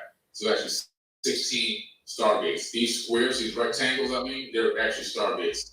This is what the hieroglyphs are talking about. These are gates for transferring to other places. It's the only one there that has these stargates on it. Now, what's interesting is, you see where my hand is? My hand is literally sitting on top of warped granite. You cannot warp granite. You can't warp granite, okay? Not with any conventional means. You can't hit it with a hammer or throw a rock at it and then make it warp and bend like it was water, like it was wet. When you go there, whoever goes with me, you will go down into this. We'll get you to climb over if you have the capability to move to climb like that, and get you in the back of this, because I'm actually in the back of the hall, this little alcove. Now, what's interesting is, if you were to take a line and draw a line from my hand straight to your chest, there's a wall there that you can't see, because from the perspective this is taken from the perspective of the wall. That wall has a circular hole that looks like it was blasted out by an energy beam. And the beam obviously went through the wall and came and hit this granite, and wherever it did, it altered the atomic structure of the granite. And this is, it looks like an opening of a gate opened up. Somebody came in through a portal right to this room, and their beam or their energetic force from that beam, or whatever that portal energy is called, it warped this granite like this. So when you go with me in October, I'm going to take you and you'll be able to see this and you'll be able to touch it. I actually climbed inside of some of these chambers. There's actually quite a few in there. There's over a dozen of them in there. I've got inside of some of these halls of Amenti rejuvenation chambers. If you have enough strength, we'll help you get inside of one. You'll feel the energy when you get in it. You will feel it. I guarantee you will feel it. It's crazy. So this is Enki's halls of Amenti. Who's Enki? He's the father of Thoth. That's his dad. He's also known as Thoth inside the Emerald Tablets. Thothme, Thothme. So he's Enki. He owns this particular chamber. All these individual quote-unquote gods, or these ancient Sumerian Anunnaki landing people, the ones, they all have their own chambers in different locations. This is Enki's chamber location. So these will all be full of his own sleeves, where Thoth had his own Great Pyramid, because he built the Great Pyramid, and they'll have his somewhere else. So they all, they had their own chambers. So we'll go to the halls of Amenti when we go to Egypt in just a few short months. It's going to be amazing. Now, if you're not familiar who Enki is the one in the Bible that pretty much the Bible has made the snake. Y'all remember the snake that so-called told Eve to bite the apple, which is a metaphor. This is a metaphor for, giving them knowledge. Enki is perceived to be the devil in the Bible because it's supposed to be the snake or the Satan or whatever. But you remember, the devil is a lie. The devil is a lie. In layman terms. Because why would somebody be a bad person for giving your ass knowledge? Enki is who they would say is the snake in the Bible, the one that told Eve to bite the apple. But, and this is just my theory, you don't have to believe this, Enki wasn't the bad one. Enki was the one that told you these people are not gods that you are worshiping. They're not gods. They're pretending to be gods. I'm not a god. Me and you are the fucking same. You just gotta raise your damn consciousness. You pretty much just a dumb motherfucker. You just ain't learned how to goddamn use your power that you have. You are the same as me. Now we're gonna learn about Enki, Enlil, and Anu. I'm trying to find the video where he explains that, because I can try to explain it, but I might skip some shit. I might miss something. Like I say, I understand more than I can teach. So I'd rather let somebody that, I'd rather let a true scholar, a well-spoken scholar, explain this type of stuff to you. All right. Crazy stuff, man. Crazy stuff. Crazy. When you get inside of one of those chambers, you're going to feel the energy. That's all I can tell you. It's mind-blowing. And the fact that it's so deep, the lid on that thing weighed about 40 tons. You didn't even see the lid. The lid weighed about 40 tons. Let me see if I can go back and show you the lid right quick. Hold on. Let me go back for a second. How the hell that thing got a lid? And how the fuck that lid got off of there if it weighed 40 tons? But damn. See if I can find that lid. This is the hall of let's see. Damn. See the lid up here? Hold on, I'll let him see. It's angled off. The lid weighs about 40 tons. You put a body in there and put that lid on it. Ain't nobody coming to move that. First, hold on, let me fast forward it so y'all can see the lid that he's talking about. This is the hall of damn, I forget how to pronounce it. But it's pretty much where the so-called gods, they would go make their temples where they can put the bodies at or whatever while they energize up. And that way, for 900 years, you can pretty much live and then come and switch bodies. And that's why a lot of the stories in the Bible, it tells you about such and such lived for 700 years, such and such lived for 900 years. Nobody seemed to live over 1,000 years. I'm sorry, Helma. I don't have I don't have that name right. Like I say, I'm not good with names and remembering names and stuff. I understand better than I teach. Okay, so if you look up here, this is the lid that he's talking about.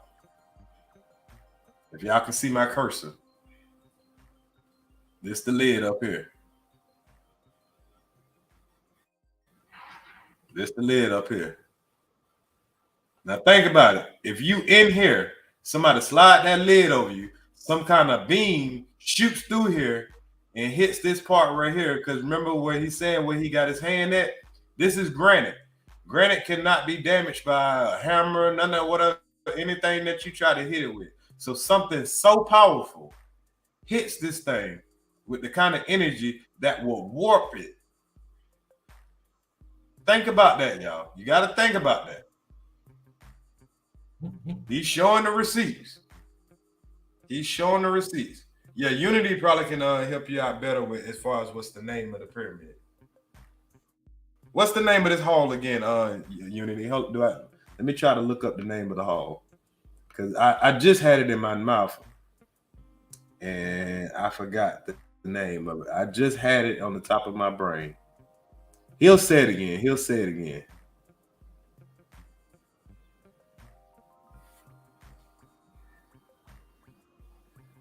He'll say it again.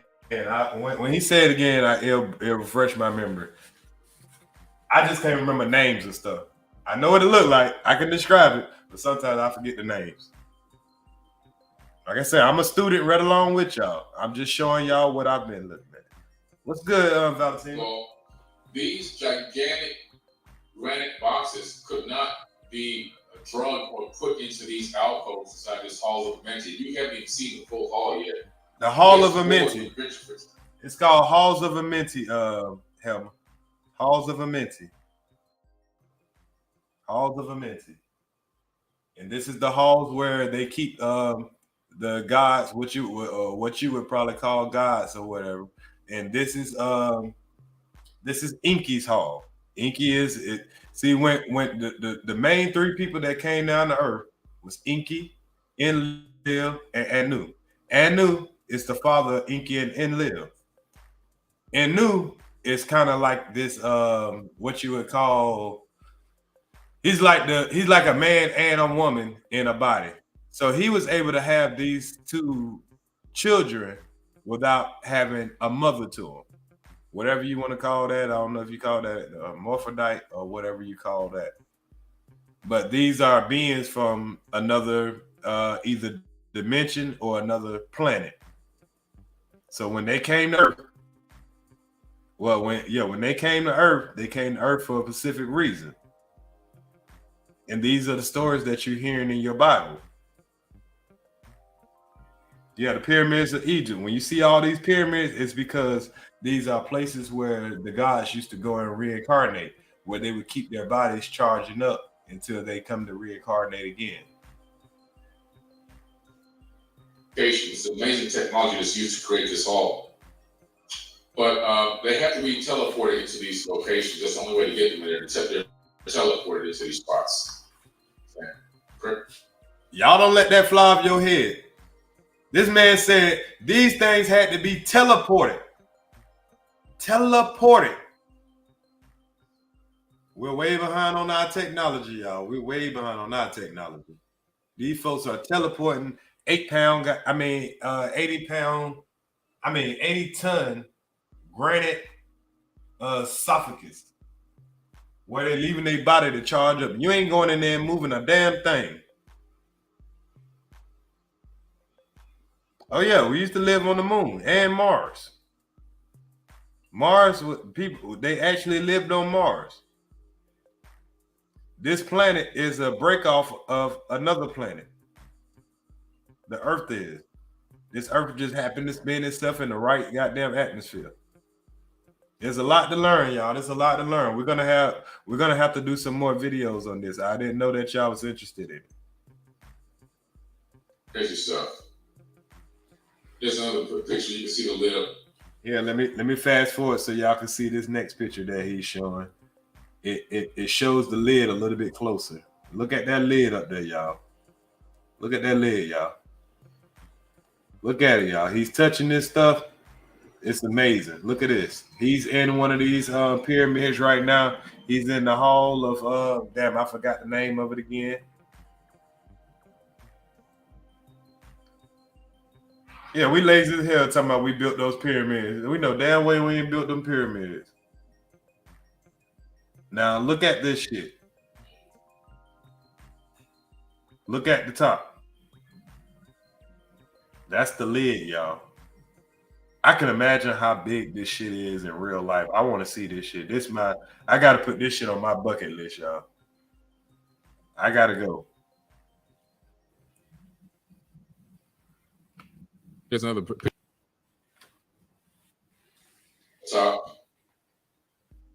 I'm 6'4", so that means that this box is approximately 6 feet tall. from the ground up because there's only about 4 inches of my head left above the height of the box. Yeah, it's just wild. It's just crazy stuff, man. You can see the pyramid priest here, my good friend. Well, that's my black card, a company that I marketed for. Let me go back this way. You see here I am inside of, I'm inside of the bent pyramid of the shore or either the red pyramid, one of the two pyramids, inside of a shaft. In those shafts, you crawl, kilometers, a half mile, a mile this way, a mile that way, a half mile this way, a third of a mile that way. I climbed about 1.5 miles in one day inside of a pyramid. Inside of a pyramid. Wow. Whoever comes to me in October, make sure you've been exercising because we're going to do some exercise. We're going to be climbing.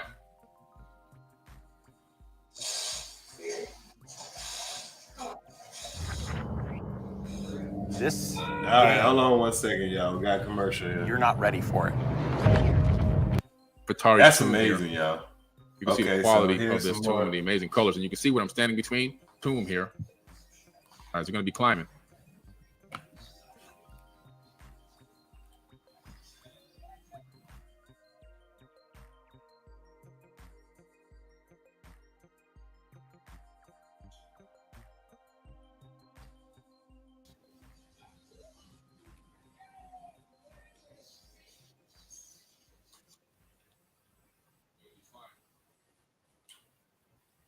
Inside an Nefertari tomb here. See the quality of this tomb, the amazing colors. And you can see what I'm standing between. These images on the left and right of me, those are jet pillars. Those are technology. The jet is the source of power. You can literally tap into wireless electricity, and they will have plugs at the bottom that will plug into the devices that they can power up, like light bulbs and so forth. Crazy stuff. Crazy stuff. Do y'all see this? Do y'all see this? Did y'all just hear what he said? Look at what he's standing next to. This shit was built thousands of years ago. All right, let me go back to where I was now. Let me get back to the screen. Amazing. Amazing stuff, guys. So, anyway, hope you guys are having a good time. Halls of Amenti. Halls of Amenti. That's what that's called, y'all. Halls of Amenti. Now I'll let y'all go over that video there. If you want to see more of that video, that's that one is called the Emerald Tablets. Okay, let's go to another video and just get a little brief summary of just some of the things that this brother goes over, man. I mean, a lot of y'all can go and watch this stuff on your own or whatever, but I'm just exposing y'all to it. Hopefully, you can you can get something out of it. Like I said, I'd rather direct you to somebody that can educate you better.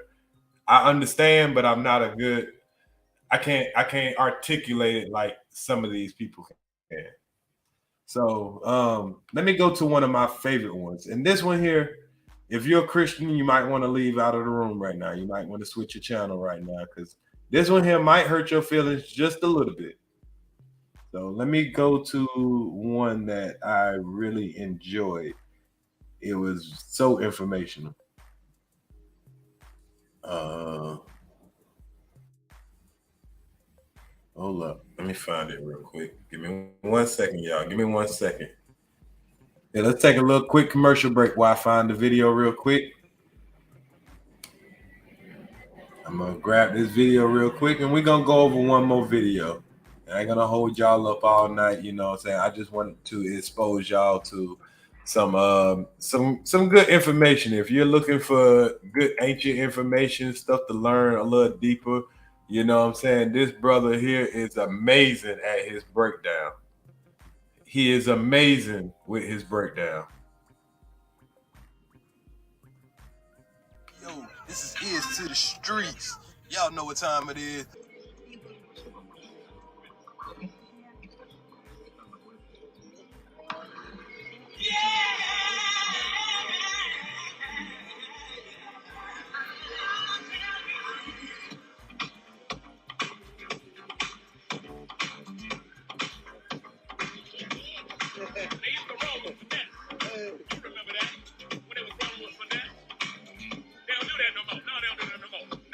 right. I'm gonna hit this right, y'all.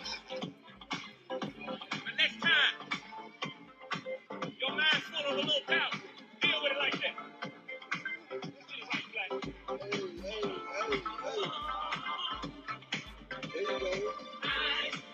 Can't let no one take my confidence in me away. No, I can't let no one take my confidence in me away. When they talk you down, tell you what you can't be. When they talk you down, tell you what you can't have. They just mad, 'cause they can't have it. It's one thing to be fast, one thing to be strong. It's another whole thing to last long. Yeah, it's another whole thing to keep going. I was wig braids, wig paid, wig made. That's why I got these wig waves. We're back. Give me a quick second. I'm still pulling it up. Sorry about that real quick. I had to make sure let me find this real quick. Give me 1 second, y'all. Yeah, just hold tight right there.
Okay, y'all. Okay.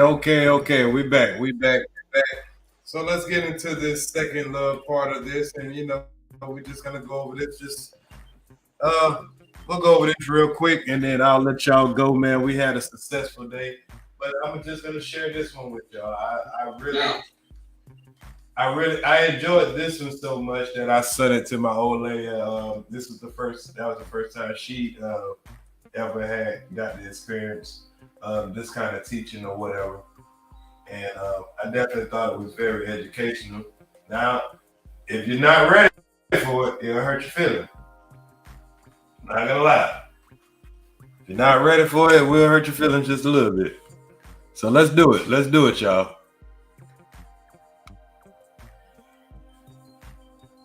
Text to people, whatever. We got to get people on this live. They need to be on here. They need to hear what I got to say tonight. Go get all the Christians, round up all the Christians. They need to learn something tonight. I'm going to take them to school. I'm going to take them to the Bible school they never went to. That's going to be right now. We're getting ready to crank this thing up. All right. So let me get this PowerPoint up here. And make sure we got it all set up. The sound's working good, which is phenomenal. And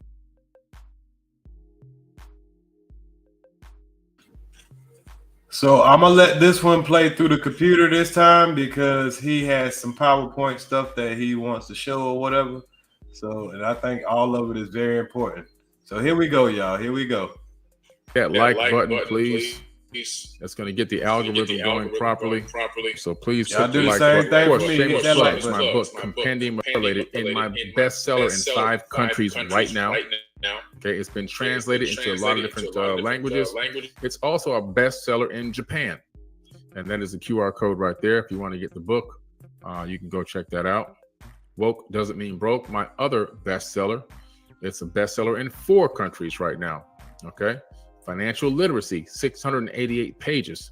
If you want to find out more about this book and what's the content of this book and what it, spirituality, Amazon.com, subscription to our code, or go to brand new on Forbidden Documentary exclusively to Forbidden Knowledge TV. You can scan this QR code. And of course, hours left, but there's only if you go knowledge. And if this first 4 hours, this is a great opportunity. Click on Perspective Shares here and go to register for all the free workshops and events. A lot of great ones coming up. Cake in the break room. Cake in the... Okay, I'm gonna just give a little brief disclaimer. Okay, so this is gonna be about Enki, Enlil, and Anu. So for you people who wanted to know about you know what I'm saying, this where the Sumerian tablets come from, where do humans come from? Well, I ain't gonna say humans, but where do we come from as far as the set of humans who can reproduce like we do. Let's just get into it. Let's just get into it. I ain't gonna talk too much because I can confuse you. I don't want to confuse you. So let's let the person with the knowledge go ahead and teach it to you. I'm just pointing you somewhere that you can get this extra knowledge from. That's it. I'm not telling you to believe it. I'm not telling you not to believe it. Always go do your own research. But let's get into it. This is probably one of my favorite videos.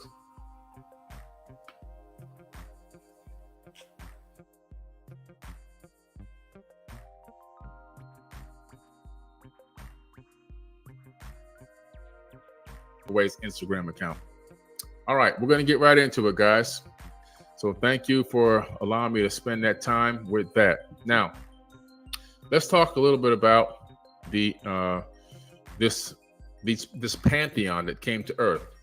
There's a couple of really interesting gods, lowercase g, that came here. The first one is Anu. Now, he wasn't the first one here, but he was considered to be the fatherhead or the Lord God. He was over the main gods that came to this planet. His name was Anu, A-N-U.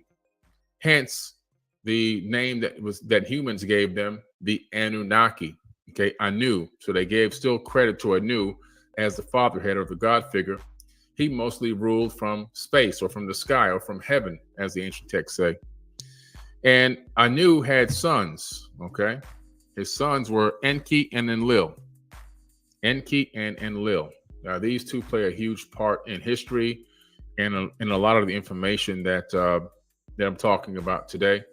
Now, these people, these three, are considered gods. They were deified by the peoples of Earth. They masqueraded as gods, except for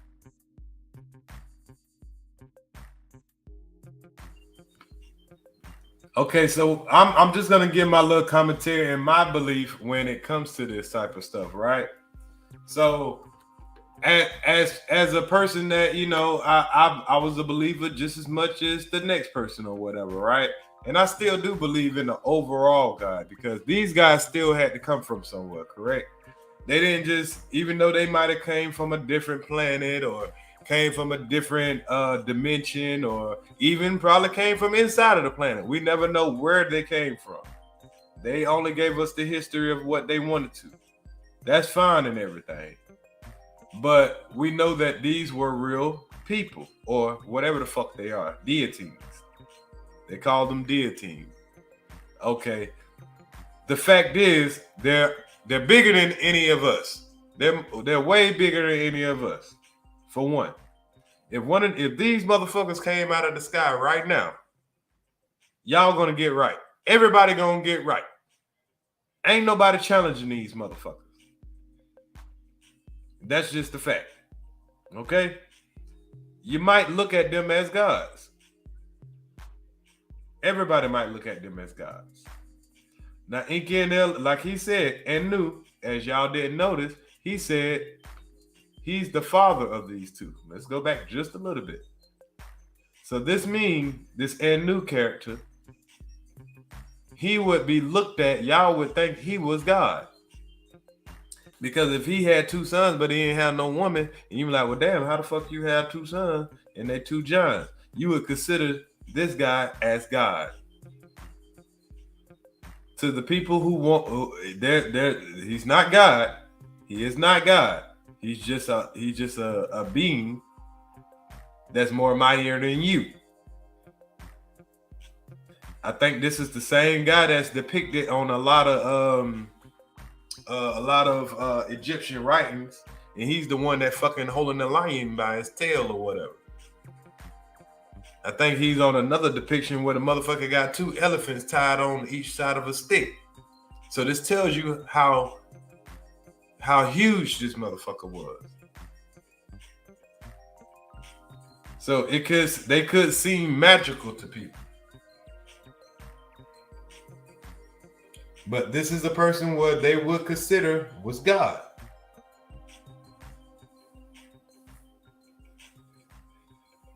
So let's just get that clear. It's not God, but this is from the Emerald Tablets. This is who these people that we follow all the time, this is the knowledge that they know. This is the knowledge that they know. We go and follow some other shit. This is what they know. Salute, Sister T. How you doing? I'm about to end this thing up and be coming over there to your platform in a little bit. This the last part of this this video. And then I'm gonna get back to the mess, y'all. I promise. I know y'all wait for it. But let's finish this last little bit of knowledge. This is what we talked about earlier. Helma, are you still in here? Helma, are you still in here? Because this the part I know you. This the part I was explaining to you earlier. We talked about the Anunnaki, and this is the part where I was telling you about earlier.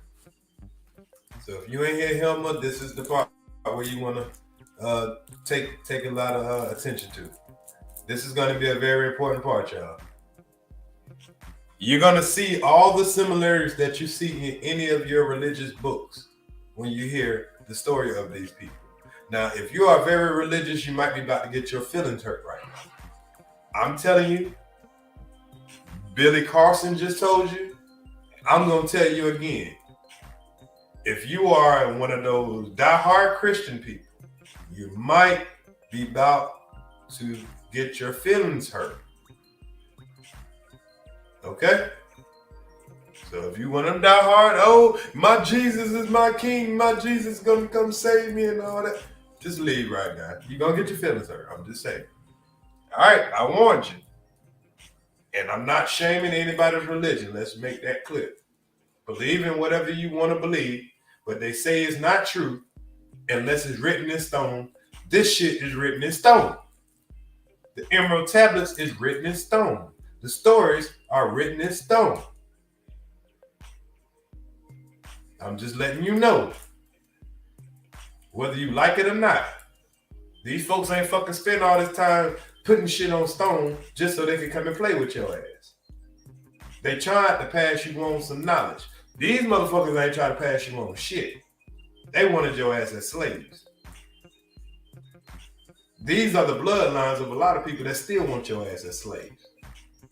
Now, I don't mean all of these motherfuckers are bad. There's one good and one bad.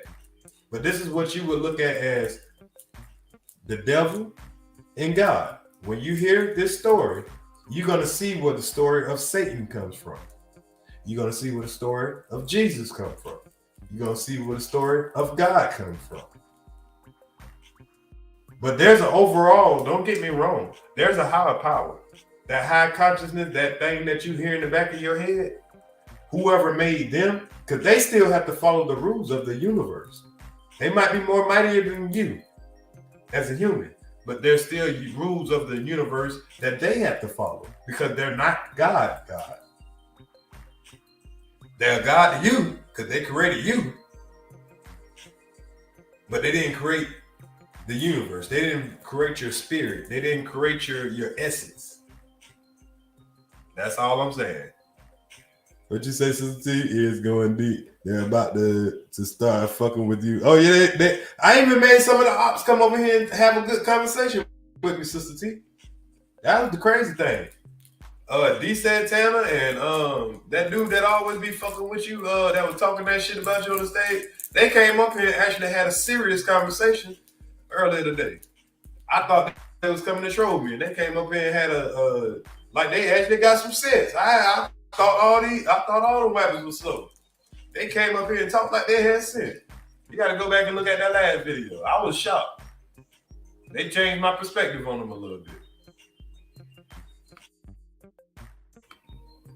Damn, you ain't have no notification, Big Rig? Big Rig, I done been live all day. This is my third live today.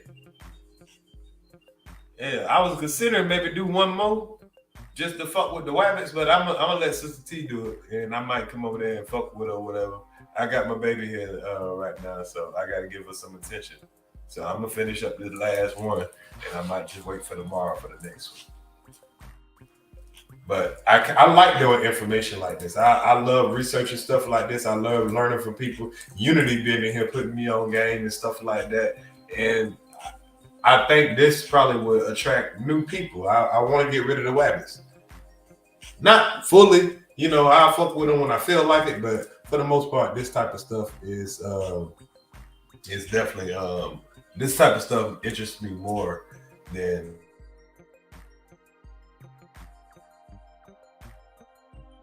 Okay, his sons were Enki and Enlil. Had space, or from the sky, it was that humans gave them the Anunnaki. Okay, Anu. Now he wasn't the first one here, but he was considered to be the fatherhead. 6,000 shows up there and counting. Media going every single day, and a signal. We have our social media algorithms, whatever, to meet people, or you can, and of course, hours when a screen shares the forbidden knowledge back, which is first quarter of the in 24 hours. This is a great opportunity.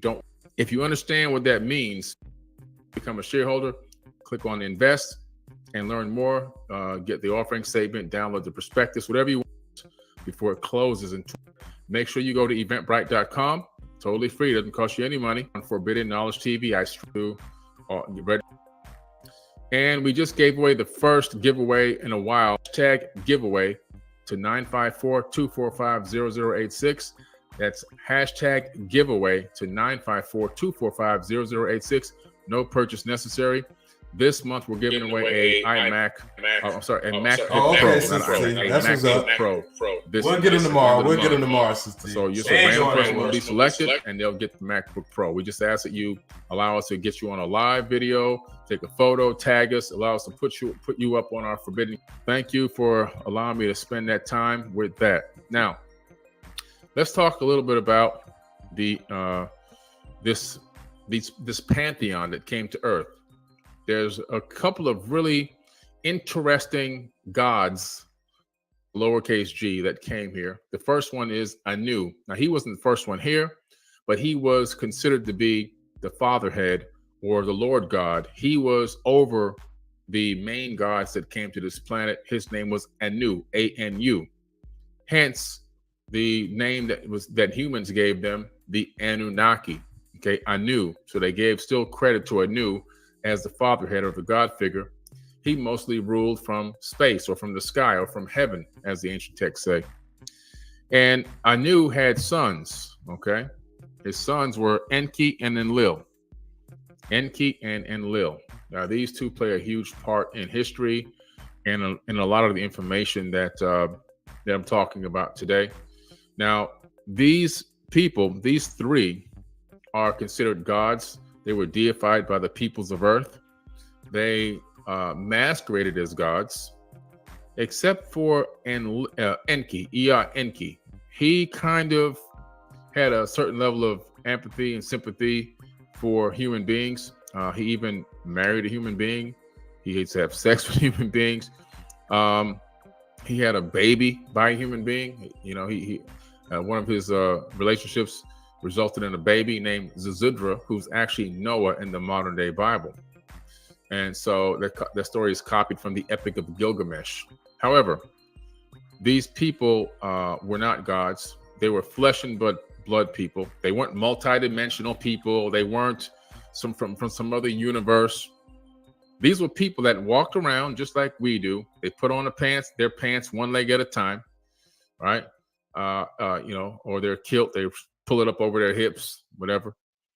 But they were knowledgeable. They had advanced technology. They had wisdom beyond what we had. They knew about genetics and how to modify genetics. They knew about chemistry. They knew about alchemy. They knew about quantum physics and quantum mechanics. They understood planetary alignments. They understood navigation through stars as left behind by some of these Sumerian tablets that depict star maps and from one star to another. So this is information left behind that it's not coming from Billy Carson's brain. It's coming from what they left behind as records for us to learn from and to understand exactly what went on in the ancient past. Now, what's interesting is these two were at odds with each other. You have on the right-hand side, you have Enlil. Now, this guy was given control of Earth, even though his brother Enki the Earth was named after him. His name is E-A, capital E, capital A, space, Enki. Now, Ki is the name for Earth in ancient times, and Ea was the beginning of his name. So it became over time Earth, E-A-R-T-H. E-A for the beginning, honoring Enki, and Ki turning into E-A-R-T-H, so it became Earth. But Earth is really named after Enki, just so you can know. If you go back into the tablets, you discover this. Now, he was supposed to be ruling over Earth, but there is no real true information as to why he wasn't given the true full power as his brother Enlil. Enlil ended up ruling and running the planet, superseding him, and he actually had to operate underneath, as far as the totem pole go of power, he was underneath Enlil, even though he wasn't supposed to be. There's no real understanding as to why. We could never find it. Nobody's ever found it yet as to why that happened, but that's the way it happened. Now, Enki was a scientist, an astrophysicist, a geneticist. Enlil was more of a battle king ruler and also an engineer and architect. Okay, and so Enlil created this place called Eden in Mesopotamia, E-D-I-N. And in this Eden, it was an outdoor laboratory with this huge gate and guards, armed guards surrounding it, as evidenced in the Apocrypha text. So if you read the book of Adam,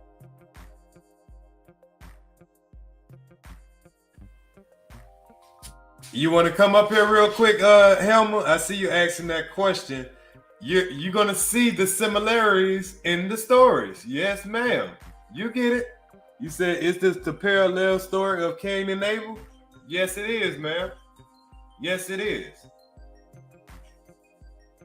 You're going to see a lot of parallel stories. That's why I say all the stories that you get in your religious text, they come from the Emerald Tablets. They come from the Emerald Tablets. you hear what's going on. You see what's going on. And if anybody need me to slide it back a little bit because you want to hear another part over, let me know. Yeah, there's a holy war going on right now. They still right now fighting to this day over this damn earth and us. To this day, there's still this war going on between these two about us and about this earth. But check out, he breaks it down, and this is not, like he said, this is not him talking. This is the history books talking. He's just good at teaching what's in the history books. He's great at breaking it down for the average man to understand. The world has gave him that title right now. So I'm not listening to somebody that don't know what the fuck they talking about. The world has gave this man the title of breaking this down the best. He's written his book right now is doing better than anybody else that's discussing this matter. So if anybody having a hard time believing this information or whatever, the world has given this man the hat tip for releasing this information. This is forbidden knowledge. That's why his channel is called Forbidden Knowledge. And if you're a good judge of character, you can see this ain't no dumb brother. This is a hard-working, hard-studying brother.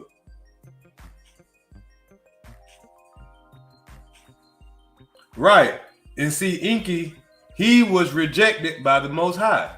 And you're going to see how he got them, mixed in. But Inky also was the one that started sleeping with the women of Earth. So remember, you end up having the giants.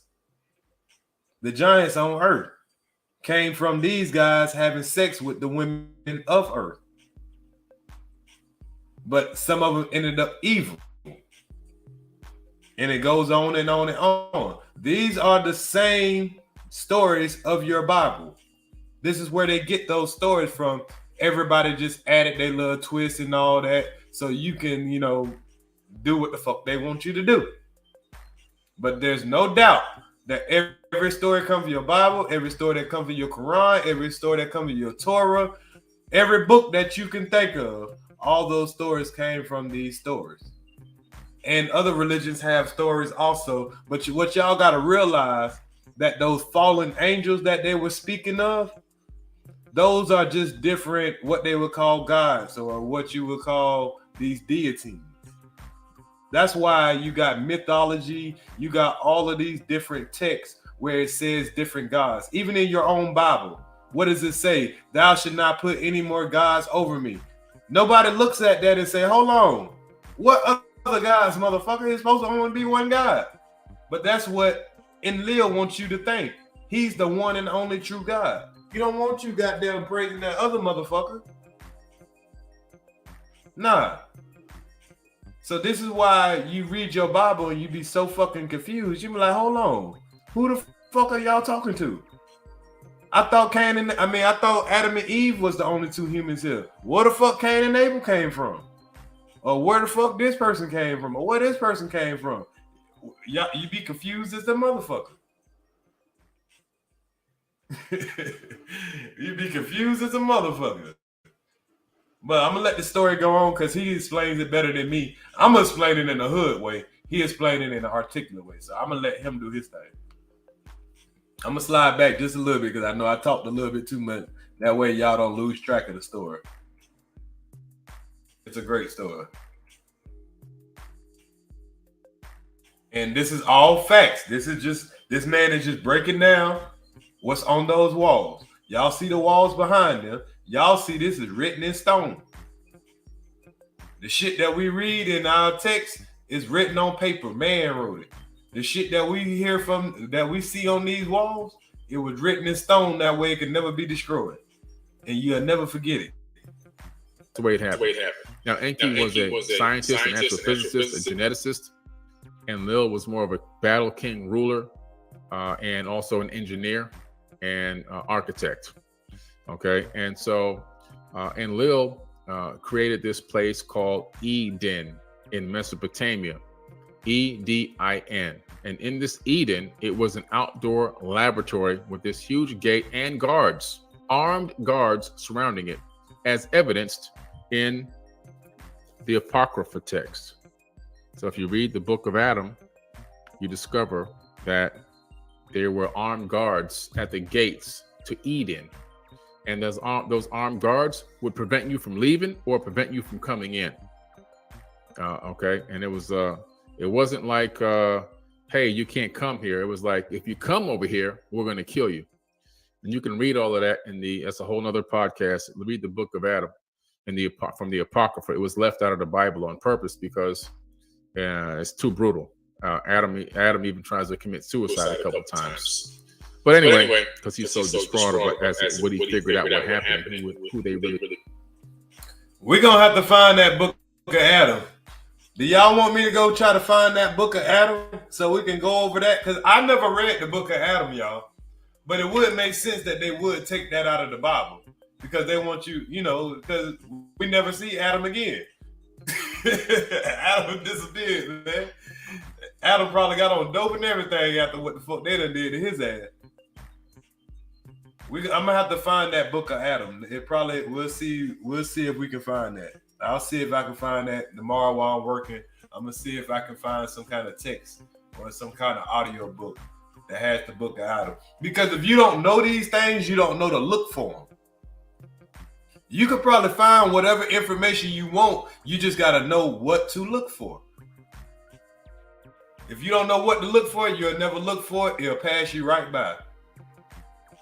Because all of this knowledge been under our nose the whole time. We just didn't know what it meant. We were like, oh, what's all that weird stuff? Forget it. All this stuff been under our nose the whole time. They ain't gonna tell you this shit. That's the power of having the internet right now. And some people don't take advantage of it. Some people would rather sit here and argue back and forth instead of motherfucking goddamn taking the time to learn shit sometimes. And you'll let time pass you by. You'll let all that anger and shit and build up and all that shit there. And then next thing you know, your life over. You done sit there and argue with niggas your whole goddamn life. You ain't even learn how to goddamn elevate yourself out of this world. Does it speak on Lilith, Adam's first wife? Yes, it does. Yeah, it does speak on Adam's second wife. It speaks on his second wife. I think, yeah, it speaks on Adam's first wife, and then Eve. I'll let him explain. I'll let him explain. If this not the video that explains it, I'll find the video that I had researched that explains that though. I'm gonna try to find the book, Sister T. But I did see about Adam's first wife because Adam was created first, but they couldn't find a way to get the Adamites, which is pretty much Adam. They couldn't find a way to get him to multiply, to reproduce. So they had to bring in a special Anunnaki woman, a female being, to have an immaculated birth. That's where the whole Virgin Mary shit comes from. And she's the one that created Eve. So then you had Adam and Eve, and now they were able to reproduce. But before, when they was making these people, they couldn't get them to reproduce. They kept creating people, but they couldn't get them to reproduce. I'll let him do the explaining. If he don't explain the other stuff that I researched, I'll find those videos too. So we'll get into it, y'all. But let me let y'all hear this. Y'all know I got to stop it to do a little talking just so it be fair use purposes. So y'all don't be mad at me for talking too much. But this shit be having me excited.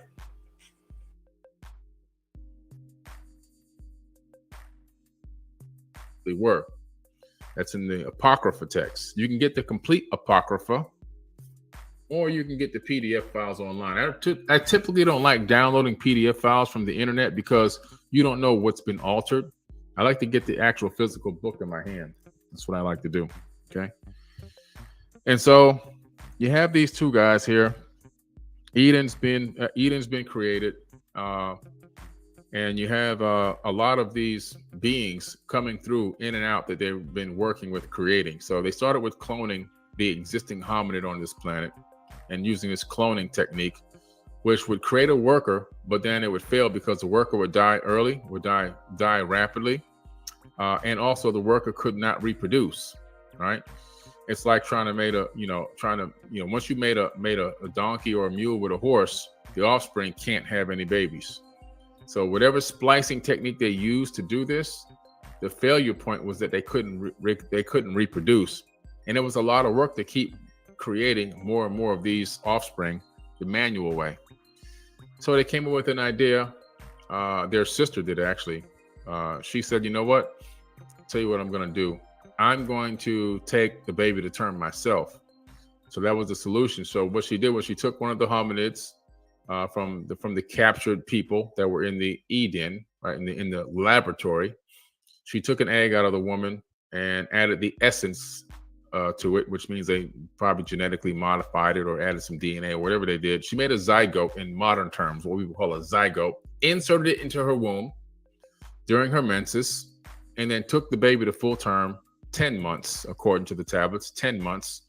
And then Adam was born, the first genetically modified, what they called to perfection human being, Homo sapien. So Homo sapien, people were already here. Millions of people were on this planet long before Adam even arrived. So forget that Adam was first and Eve was first, and then there were people here already. And I covered that in the previous video, but to add credence to that, after Cain killed Abel, he told God that, which was really Enlil, that, the people out there are going to kill me. What people are out there? And he told them, no, they won't kill you. I'll put a mark on you so they know you're my boy.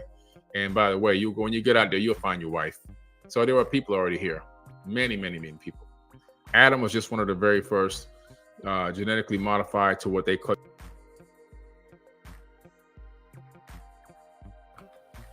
Now, he just quoted something from the Bible.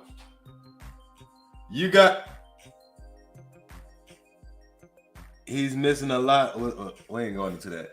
He just quoted something out of the Bible. We always wondered that. We were like, hold on, who are all these fucking people that people keep talking about? I thought it was on the Adam and Eve here.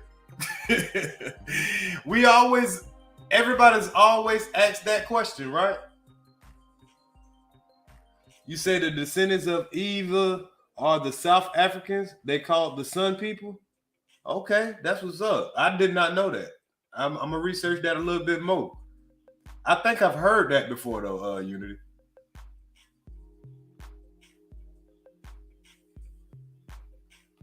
So your dad always pointed it out.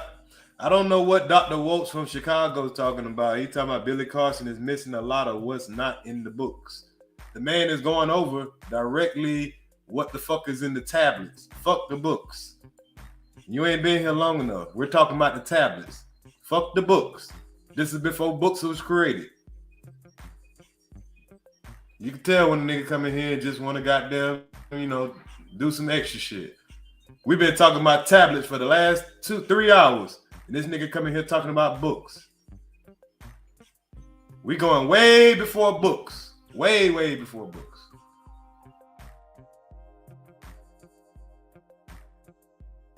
Considered perfection because he can listen, he can obey, he can take command, he can handle the workload, and as well as he can reproduce.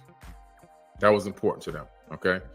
And so where we have the Garden of Eden situation is where Enlil comes back after some time, and while he's gone though, but before he comes back, he goes away. Before he comes back, Adam and Eve, and how do we get Eve? Well, they figured out that Adam was mating with these other splices that they had created, and it wasn't working. So they put him to sleep, and they took some of his DNA out of his bone, and they created Eve as a clone of him. And then they made it the two together, and she was able to get pregnant. However, now, do y'all see where the story of the woman comes from the man's rib? Do y'all see where the story comes from? If you let a story get told over years and years and years and generation,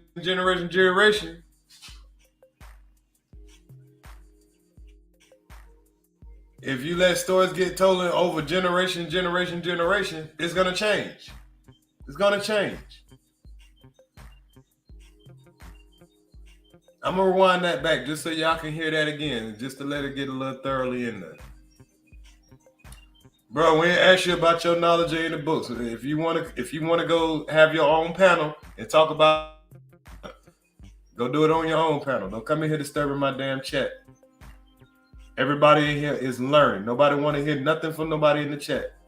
It's talking about, oh, he missing this, he ain't doing this, he ain't saying this. We don't give a fuck. We're learning what we're learning. You could go fill in the pieces your damn self.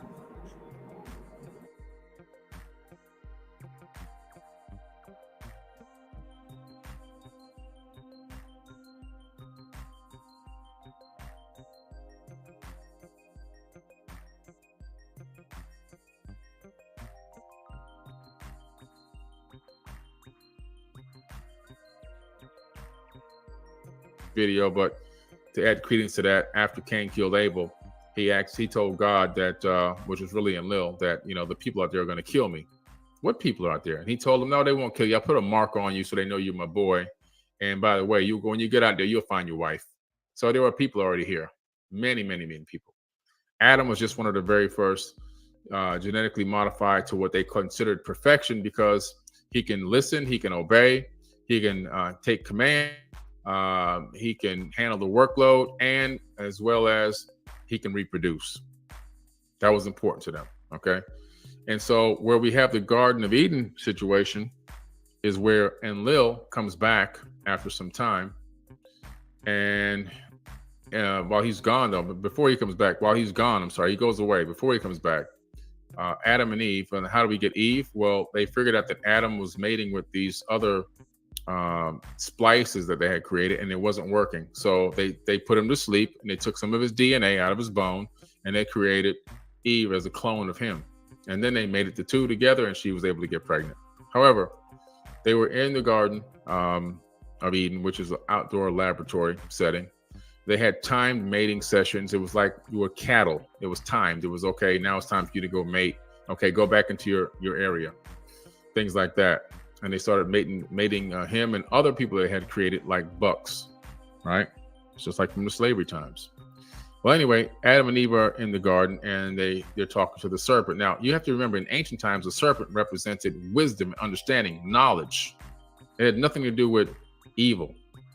Anywhere you see a serpent depicted in ancient texts, tablets, cylinder scrolls, papyruses, it's about wisdom and understanding. You see the two entwined snakes make the caduceus. That's for the medical industry, right? You still see those today. It had to do with knowledge and wisdom, understanding.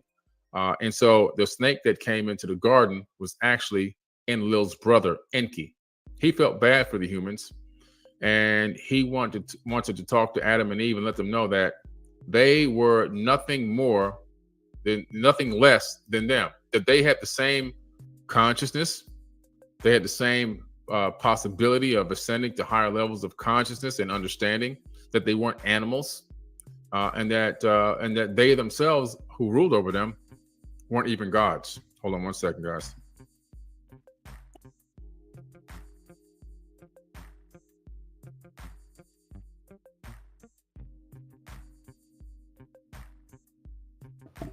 Okay, I'm back. I have to do that one more time.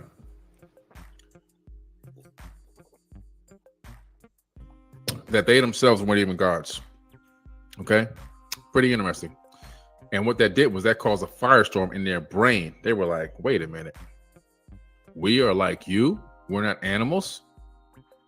We are conscious, sentient beings that have the capability to think, feel, and create our own decisions and have free will, just like you guys do. Yeah. Oh, man. That's when the awakening happened. And that's when they started looking for clothes and everything else. That was the serpent. The serpent had nothing to do with a snake crawling on his belly and all this other crazy foolishness. When Enlil comes back, he obviously doesn't know this happened, which is interesting, because I'm about to read some Bible quotes in a minute. He comes back and he realizes that something's changed with these two. They done woke up. Like that.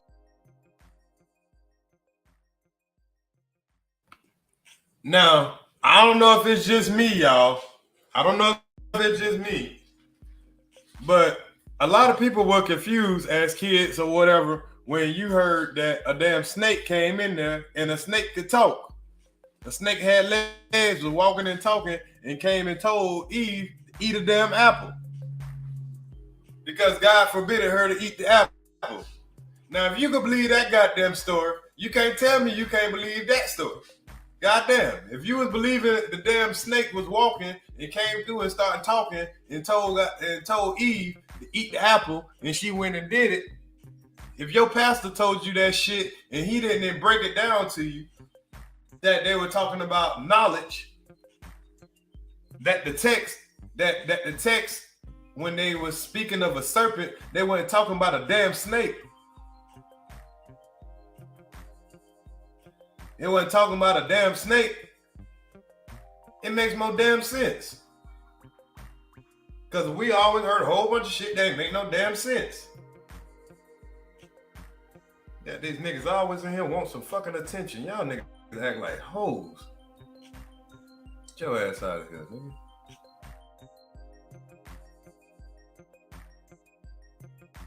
They really woke up. They got on clothes. You know, they understand that like you guys do. Yeah, this is interesting. And what that did was that caused a firestorm in their brain. They were like, wait a minute. We are like you. We're not animals. We are conscious, sentient beings that have the capability to think, feel, and create our own decisions and have free will, just like you guys do. Yeah. Oh, man. That's when the awakening happened. And that's when they started looking for clothes and everything else.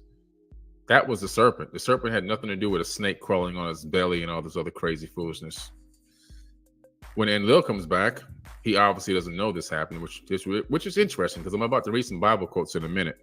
He comes back and he realizes that something's changed with these two. They done woke up. Like they really woke up. They got on clothes. You know, they understand that they're who they are now.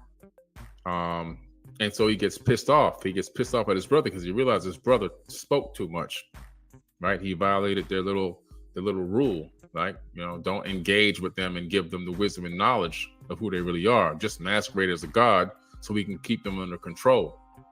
So what he does is he kicks Adam and Eve out of the garden. The reason why he kicks them out is because if he leaves them in the laboratory, their consciousness is going to infect the other people that they have in there that are prisoners for mating purposes and experimental purposes. They're going to affect they're going to destroy the whole experiment. We got to get them out of here.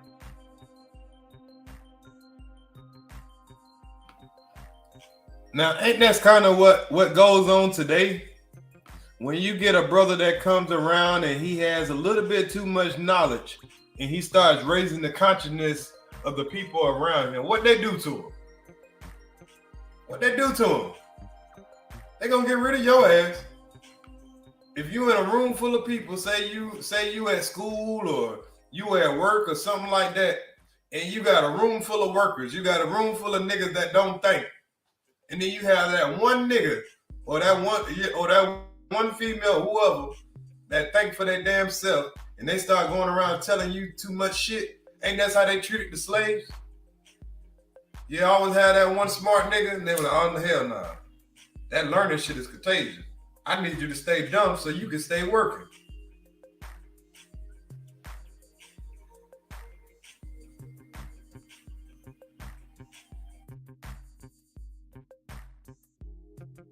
These people they're dangerous to the experiment. We're trying to make a doggone working army of slaves here, and this guy's he's gonna send a conscious virus to every single one of these people, letting them know who they really are, and they're not gonna want to work for us anymore. Plus, they outnumber us. So when they figure out that they have the power in them to do whatever they want, we're done. So that's why he kicked them out of the garden, right? And after he kicks them out, Adam tries to commit suicide a couple times right there in the river. It's all in the Apocrypha text. And so this is pretty incredible stuff that I'm telling you. And then you have their son of Enlil. The son of one of the sons of Enki, Amun-Ra. Yeah, Amun-Ra, one of the sons of Enki.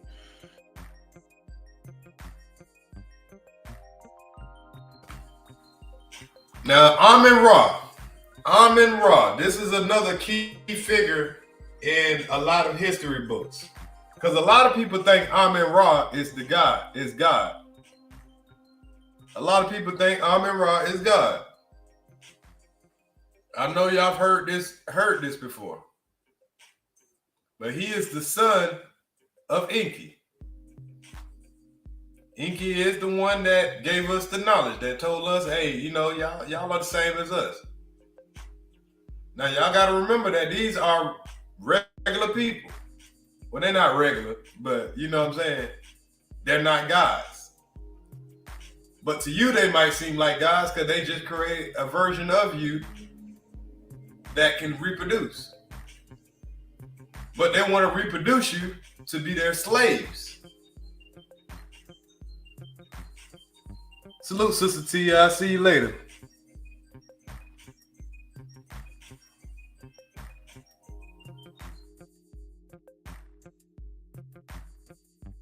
Who ended up being very, very evil, okay, like his uncle Enlil. So you have Amun-Ra, you have Enlil, and you have Anu. These three people, those are three of the main characters that. The gang leader, formerly known as A-Train, continues to maintain his innocence Despite insurmountable evidence against him. This man may be characters that are being called God in the modern day Bible. A lot of their quotes and things that they've said in the ancient Sumerian tablets made it directly into the canonized Bible text, leaving a fingerprint behind saying, hey, that's them. That's not the creator of the universe. So we're going to go into this a little bit tonight. All right. I'm going to stop sharing my screen for a second because I want to read something to you real quick. We're going to come back to this PowerPoint in a minute. All right. Okay. Is everybody here with me? Y'all, how y'all? Can you hear me good? Everything going good so far? Let me know in the chat if you guys are paying attention.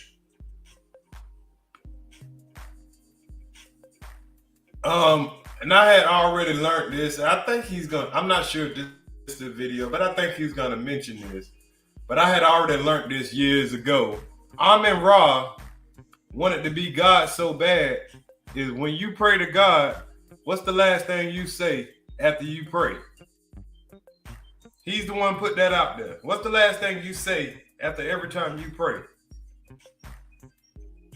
Somebody tell me.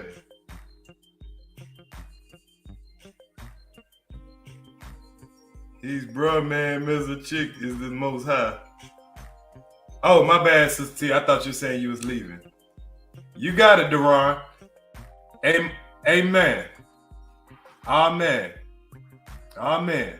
This is where amen come from after you pray. He wanted you to pray to him. He wants you to be his God. I mean, he wants to be your God. These motherfuckers were power driven. So every time you think you praying and you say, oh man, you ain't doing nothing for your damn self. You praying to a motherfucker that wasn't even God. So now you're being deceived. You're not praying to your higher self no more. You're not praying to your higher conscious. You're not talking to yourself no more. The only person that can build yourself. You're praying outside of yourself.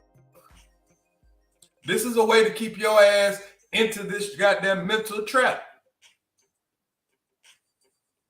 You don't have to believe me. You don't have to believe him. You don't have to believe no fucking body. You don't got to believe it. The fucking text tell it. 36,000 years. What was you at 36,000 years ago? What was your Bible at 36,000 years ago? This is 36,000 year old history, people. This is not 3,000 year history. This is not 3,600 years. This is not fucking what America is. 200 years? 200 years old? This is 36,000 years of history. Fuck the religion. Do your history. You read a book, I'm gonna read the goddamn writings on the wall. I'm gonna read what's in stone. I'm sorry. If I can't go read it, I'll get it interpreted to me. They keep it a secret for a fucking reason.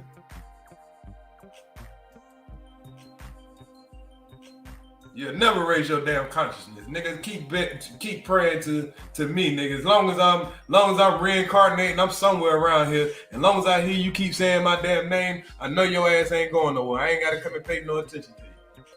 I'll let you do it to yourself.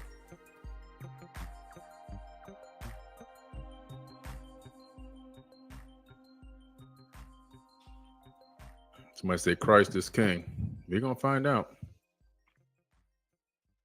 Do you understand what Christ is? Christ is you. We're all Christ.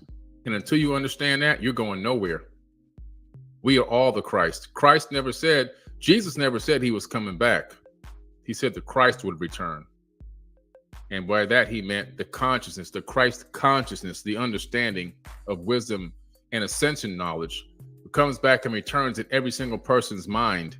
And by that method, the return is up.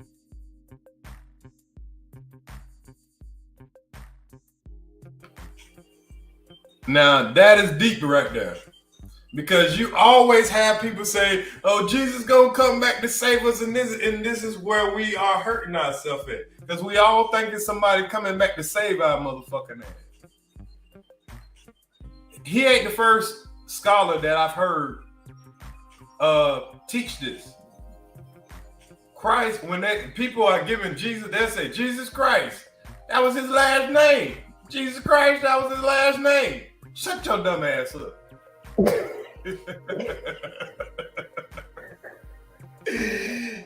It's Christ consciousness will return.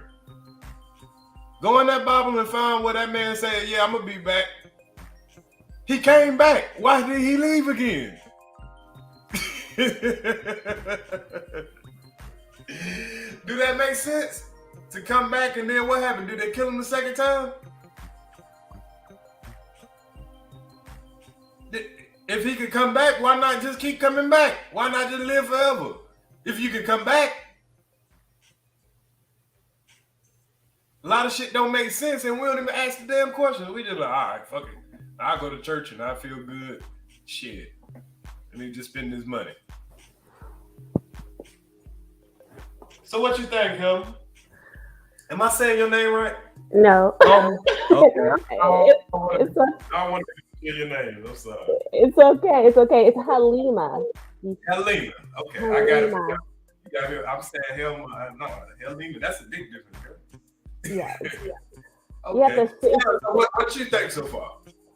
I'm loving this. I'm loving this because it's adding some pieces to my own research and experiences that I wasn't aware of. Like I said before, I've heard Dr. Valentine, David Blair, Bobby talk about this, but I never really, he's going more in depth than I had experienced. So I really appreciate that. And I was just piggyback off what you said when people say Jesus Christ. It's like the Christ was a title. It wasn't a last name. So when people say that, they just are very ignorant to what they're. You can tell how ignorant someone is when they fucking say that shit. You like, oh damn. Right? Yeah. Yeah. You be thinking, you have to try to think of how much you like. Okay, is it worth trying to waste my time trying to help this person rise their consciousness? And there'll be certain things that they'll say, oh no, this is a waste of time. You got a long way to go. You got a long journey. Power to you. I don't even correct it when I hear it. I just because you'll be there all day. You gotta correct enemy. Yeah, back in the day when I first started on this journey, I was more, defensive and pointing things out. But as I evolved my own self, I realized everybody they are where they are, and like I was at one point, and so I just offer them, that acceptance, and I just move on, Hey, like that quote say, I like that quote in the Bible. Many will be called, but few will come. Yeah, and how you live your life is an example. Like people will, they'll resonate with the information when they're ready. I'll just say that. Yeah, exactly. Mm-hmm. Back to that, when the student is ready, the teacher will appear. Everybody gets to a point in their life where they're ready. It's just different points in their life. You know, and a lot of that comes from experience. So like the more you experience in life, the more you start moving towards that consciousness. I think what kind of was my first, like, I think death is like something that brings consciousness, I think, a little sooner. You know, like when you experience death, especially when you see it, it's something about it that sometimes wakes you up. It'll either make you or break you. Kind of. Yeah, definitely. Like, definitely. Well, my dad passed, but I know you have a different story. For me, again, my dad was an atheist, so he always was planting seeds, even though we were trying to get him to convert. Right. He probably felt attacked. He was like, "Fuck, why am I getting?" But he loved it though, because he was so ahead of his time. And I'm really curious now. I never had a chance to ask him, like, how did you get on this path? You know, coming from the South, you know, the Bible Belt, you know. But I had some good friends who converted to, I think, the holiness, and they were so radical. Like, they were saying everyone was going to hell if you don't believe Jesus or your Lord and Savior. You can't wear makeup or you're going to hell. You can't wear dresses. And it really made me feel sick inside. I said, I don't want to serve this kind of God. So at that point, I said, I'm going to be an atheist. I was 11 years old. Wow. You know, because of that fanatic. And that's what it's designed to, I believe that's what it's designed to do. It's designed to have other people policing you. Oh, yeah. And telling you what you should be doing instead of you policing yourself and holding yourself to a higher standard. Oh, no doubt about it. I mean, you know, like you're talking about the Adam and Eve story. You were talking, the brother was talking about the two brothers, and I was asking about the parallel story of Cain and Abel, and also Eve. This is so interesting to me. But the thing about it, it doesn't fall like exactly how the Cain and Abel story, but you get the similarity. So you can take, so like I say, when somebody takes a story from somewhere, of course, now I can add on to it just to make it a little bit cooler. Like, okay, let's just say these were two brothers and they killed each other. You know what I'm saying? Instead of, these were two brothers and they were, it's like they were the yin and the yang, the real, you know, they just one didn't agree with each other. Both of them had their special talents and everything. One of them was more warring, the other one was more, you know, architectural. One of them is more of a genealogist, and the other one is more of a, you know, probably you know how we see these days. You'll have two brothers, one of them be a nerd, the other one be an athlete. One of them handsome, the other one ugly. One of them get the girls, one of them shower girls. Right. Yes, it's not the same story. It's similar. You can tell where it comes from one source.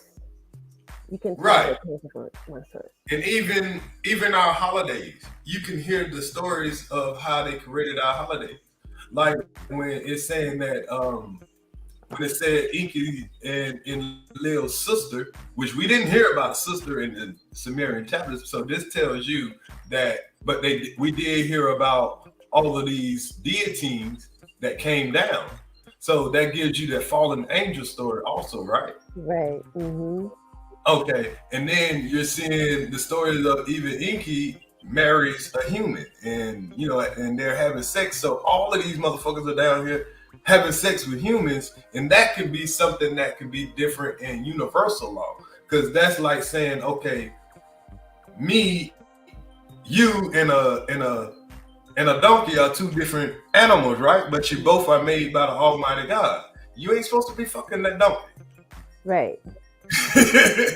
So if you're a higher kind of caliber of a humanoid or something like that, and if I see you on a mission to another planet and you get to that planet and I'm telling you don't fuck with the humans or just do certain things, and you're down there fucking and raping the dead, I didn't even say that, but the humans, that can maybe be possibly a real abomination from the real God, not the y'all fake gods.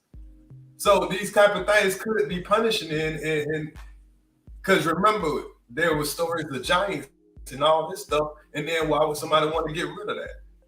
Like, there's a lot of things, and I'm just throwing out theories. I'm not just saying. I got you. I think about a lot of different scenarios of like why. Very interesting. The questions you're asking, I find it very fascinating again. But so what is he saying that there was inbreeding or interspecies sex, and that created a hybrid from like a human? Right. And okay, and that's and it's described in the Bible as the Nephilim. Oh yes, yes. But in the Bible, we do we ever ask our pastor what the fuck is a Nephilim, and do he ever explain it? I haven't been in church for a long time, but I've never heard that. And nobody, you can't ask somebody that that come and bring that stuff to you, not like it's horrible or nothing, but and then you're like, okay, what is a Nephilim? And they're like, you shouldn't question God. But that's not fair. Yeah, that's not fair. I'm not questioning God. I'm questioning the vocabulary. I want to understand. Well, why can't you question God? Why can't you question the concept, the idea, the notion? I mean, I think that's what keeps people locked into the stories or the fairy tales, is because they tell you not to question and just use faith. But they tell you that. Right. Did God tell you that? When did God tell you not to question him? Because you in your head, you're questioning it, right? Right. So God just told you to question it. Right, you gave me the ability to question. Exactly. If you didn't want me to have, you're confused. Right. If you didn't want me to question things, you know what I'm saying? Then don't give me a frontal cortex. Don't give me a brain to question if I'm not supposed to question. So you designed me to question. Therefore, how can I be punished for questioning? Exactly. That doesn't make any sense. Exactly. But it's hard to say that to yourself sometimes. Because people you're saying that people are rounded up to a small thing, like you're saying you don't believe in God, you're an atheist. Now you get the label. Right, which I'm okay with, because again, my upbringing, I'm okay with being. I wouldn't call myself an atheist now. I'm more of an anti-theist, which is I'm against the God that you can't question. You can't, I'm saying, the theism, right? That's what I think I am against. Okay.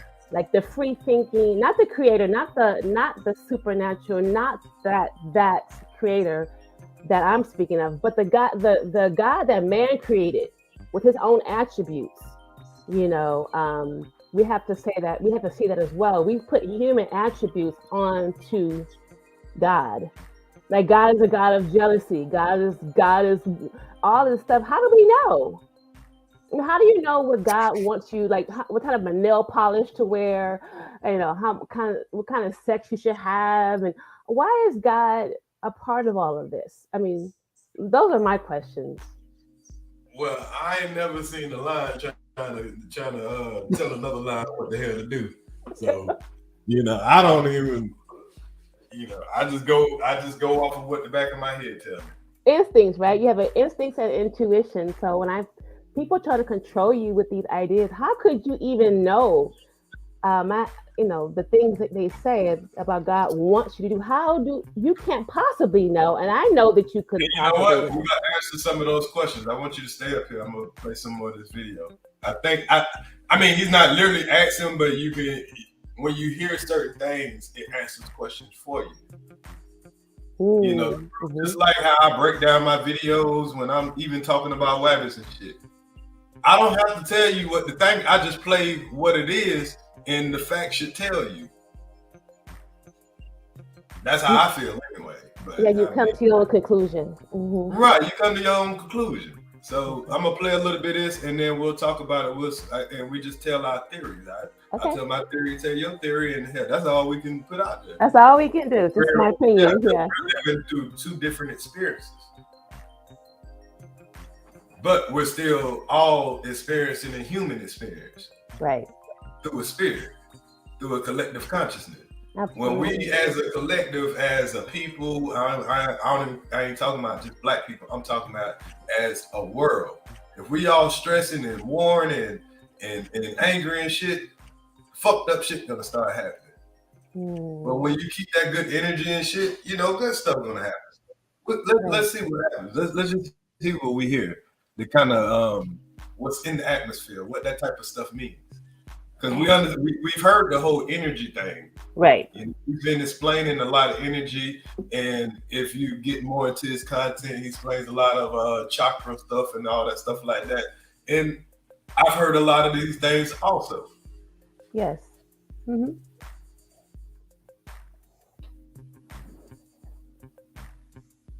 Us. We are the second coming. Until you understand that, you're going nowhere. All right, good. I'm glad you guys are getting all this text. You're getting all the knowledge. You're getting the voice. That's great. Now, I'm going to read something from you for you guys real quick. Let me break open this other window real quick. I'll read a couple of verses here. This is important stuff because I want to establish what Christians believe. They believe in these attributes of God. There's these God attributes, which I believe exist, but not for the people in the Bible, not for the people being referenced in the Bible. But I believe these attributes are real. Let me make it clear. I'm not an atheist. I believe in a creator because I think that the quantum physics and quantum mechanics proves we're living in a creation. Now, what I'm telling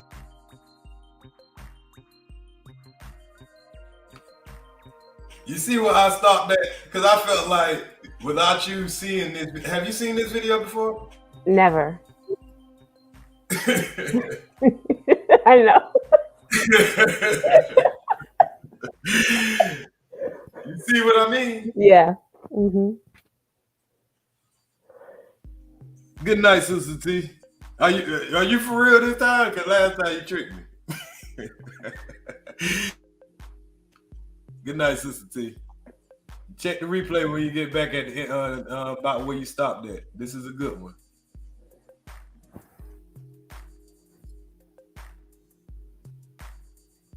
telling you though is these attributes have been given to the God of the Bible, which is actually God's plural, and I'm going to show it to you in a minute. However, let's look at some of these attributes. Okay, let me read for you a couple things here. God is infinite. This is an attribute. This is from BibleStudyTools.com. BibleStudyTools.com. This is what they're teaching in Bible study, and they're backing it up with biblical verses. Okay, I'm going to show you how the Bible contradicts itself. God is infinite. He is self-existing without origin. Okay, Colossians 1:17. And he is before all things, and in him all things hold together. Okay, God is infinite. He is self-existing without origin. God is immutable. He never changes. Remember this, what I'm telling you right now. God is immutable. He never changes. This is an important statement. I, the Lord, do not change. So you, the descendants of Jacob, are not destroyed. Malachi.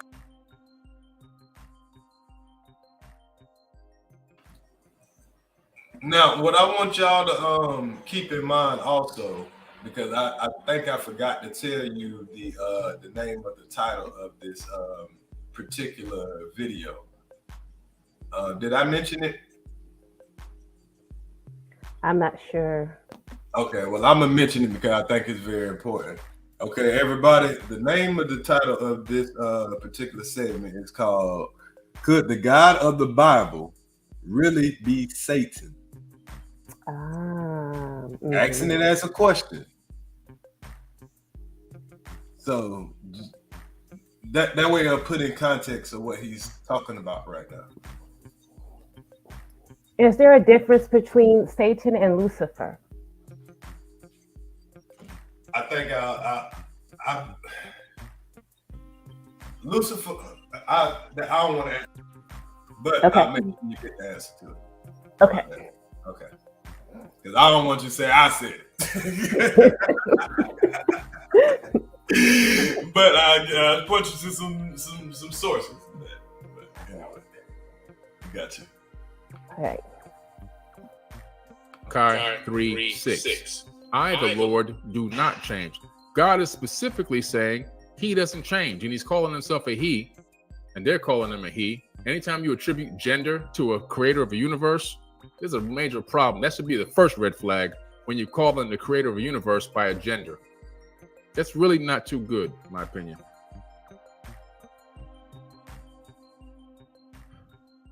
Third thing, God is self-sufficient. He has no needs. Really? For as the Father has life in himself, so he hath granted the Son also have the life in himself. John 5:26. God is self-sufficient. He has no needs. He needs nothing.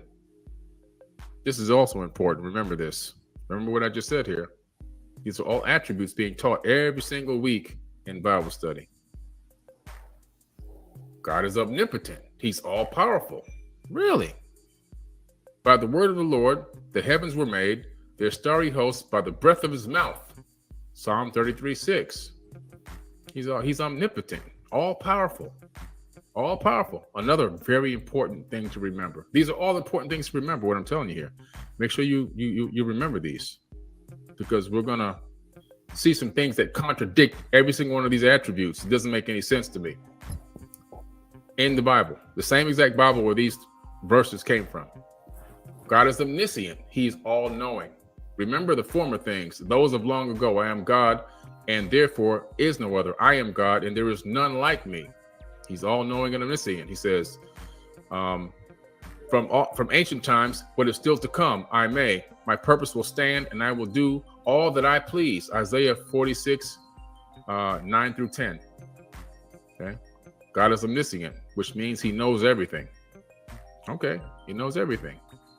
So he didn't know his brother was talking to Adam and Eve just a minute ago in the book of Genesis. He didn't even know that till he arrived. But he knows everything.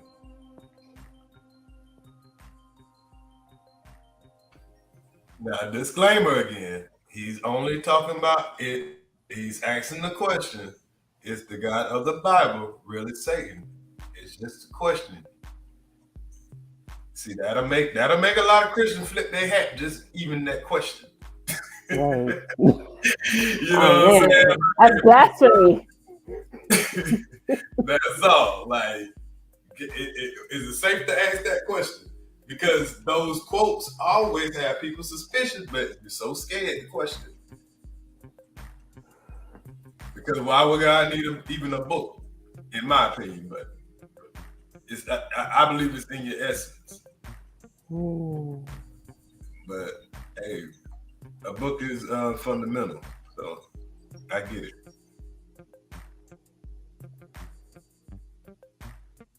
God is omnipresent. He is also everywhere. Now you see, that's true.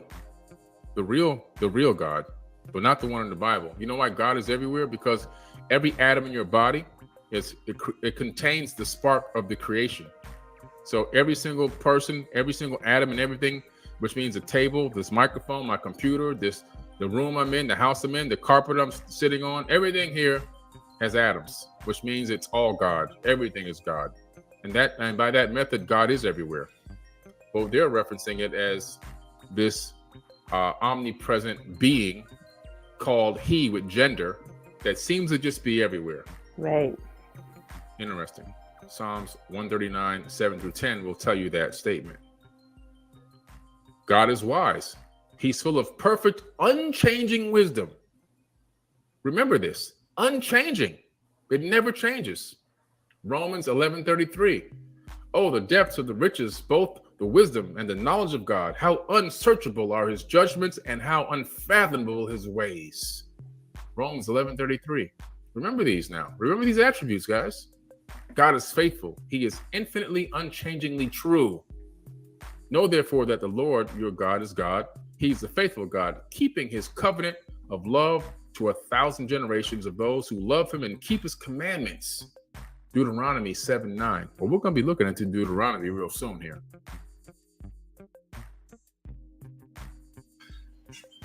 See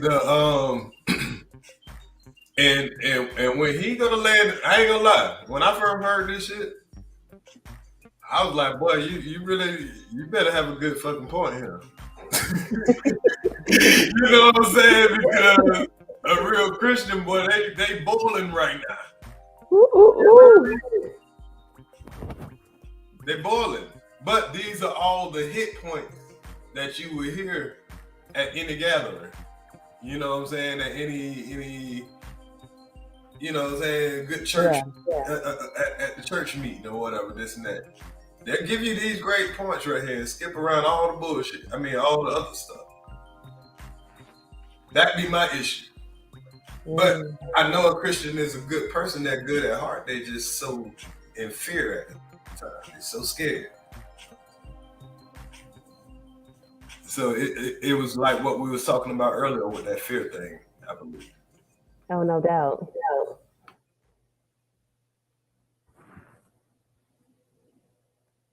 You get the idea? You understand where I'm going with this? I hope you guys remember these great attributes. These are phenomenal attributes. God is good. He's infinitely unchanging, kind, and full of goodwill. Okay. Oh, taste and see that the Lord is good. Psalm 34:8. Okay. All right, that's interesting. Now, we got some attributes that I've just given you. These are pretty good attributes. I got to admit, these attributes will make me jump up and want to scream for joy. Right? Until we start getting into this Bible and start reading it.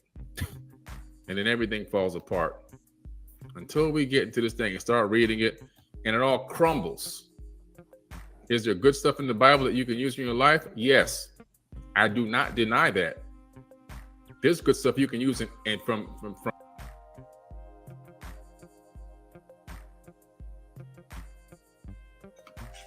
And that's definitely one of my stands too. I use the Bible a lot because I feel like it is a good history book for one. Right. And if you do take those principles literally, you can actually get somewhere. But you know what I'm saying? You still got to take the stories real. Yeah, I'm different. I spent a lot of time in the Bible, you know, when I was in the church and, you know, going to Catholic school. So I don't do that now. But I can't deny that I grew up and was raised on Christian principles because my mom was a Baptist, right? And so these are the principles I think that I was raised on. But I kind of leave the Bible there. But I study all different types of spiritual paths, and I think they're all intertwined. So I grew up in the church also. You know, my first foster parent, I think it was like 5-6 years. This old man, he used to take me to the church with him every Sunday. I'm talking about first row. I was all in the choir, all that stuff or whatever. You know, the old man, he set me up for a lot of good, you know, like playing football and all that. But I just, I kind of lost my train of thought on that. You were saying you grew up in the church also, so yeah. So yeah, I understood the church, the whole, you know, I'm not like, I never gave up on God or nothing like that, like feeling some type of way or nothing like that. It's just that I've always been a person that asks questions. But you learn that, hey, you can't ask questions in public, and that's, you know, but the internet has allowed people to be able to do more research and then, you know, feel more free when you get like-minded people around. So we'll see what it is that is coming together as a consciousness of, you know, our people. Either it's a low bar or it's a high bar. We just got to figure it out right now. Okay. This guy here is dropping some gems, and I think if more people start realizing this type of stuff, but this is a almost mission impossible in my opinion. Yeah, not everyone's going to embrace it because religion is very ingrained, and I also think there's a closed-mindedness where I remember I've been attacked so many times by just sharing publicly. Even if I'm not talking to someone, they'll jump in my face and say Jesus is the way, the truth, and the light, and I'm like, I wasn't even talking to you. So I don't think we appreciate difference enough to have the conversations. If we disagree with you, if we don't like what you're saying, we shut the conversation down or we try to control it. And that's part of, I think, one of our problems, or challenges, I should say. 100. Yeah. I agree. 100. From a lot of places. But you have to understand what you're when you're going and relying on your eternity based off of this information that you don't even understand or know about, that's a big question mark. So we're going to dig in a little bit to the Gnostics and what they believe and what they had to say. Pretty interesting stuff here. Let me go back into my screen. We're going to go back in. So this is Amun-Ra, one of the biggest culprits that's been quoted. His quotes have made it into the Bible so many times. We're going to go over some of his stuff. This guy here was pure evil, pure unadulterated evil. Every time you say amen, you're giving thanks to this guy. This is the guy that ordered amen to be a statement. Of course, it used to be Amun, but over time it became amen. But he said, when you give thanks for anything, you say my name at the end. You're giving thanks to this guy, the most brutal ruler of all time. And then you're calling on the name of Jesus, which has no power whatsoever. Jesus means hail Zeus. Okay, that's what it actually means. The guy's name is really Yeshua, which translates into Joseph.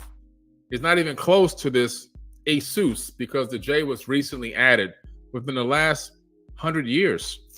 The J was just added to the name. It was.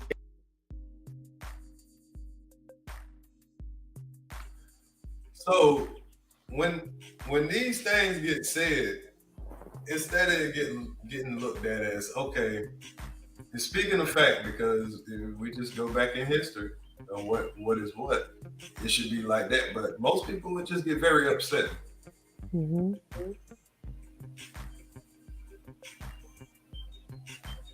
Yeah, you're challenging their program. Or their belief, I should say, just to make it not seem so.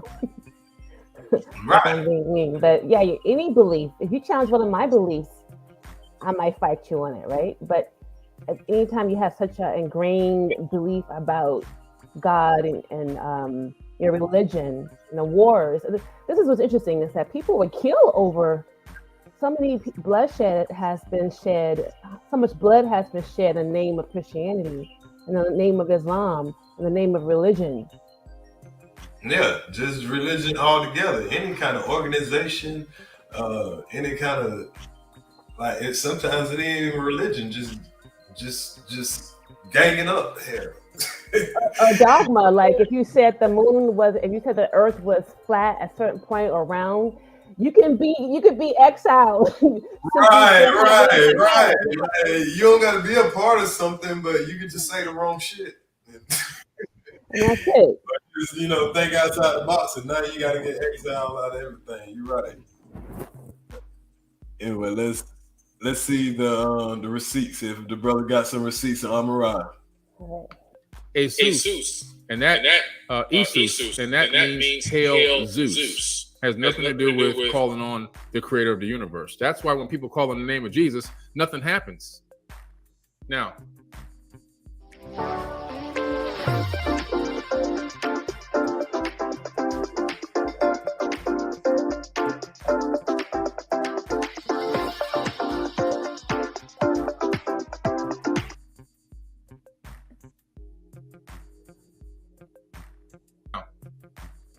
Gnosticism. Interesting.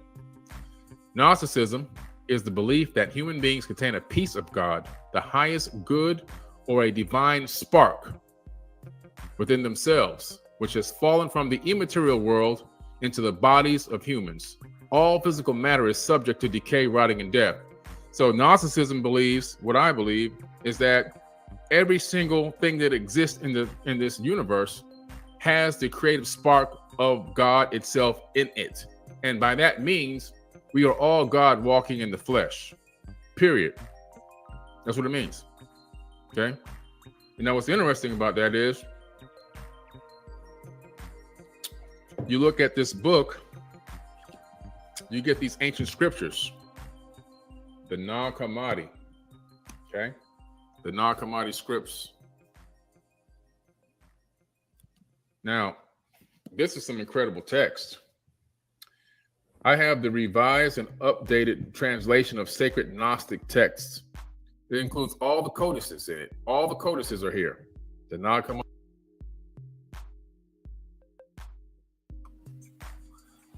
Now, are you familiar with this? Eunice, are you familiar with this? I'm talking to Unity and you. I was Unity in the chat. But you too, are you familiar with this? Narcissism is the belief that human beings contain a piece of God, the highest good or divine spark within themselves, which is fallen from the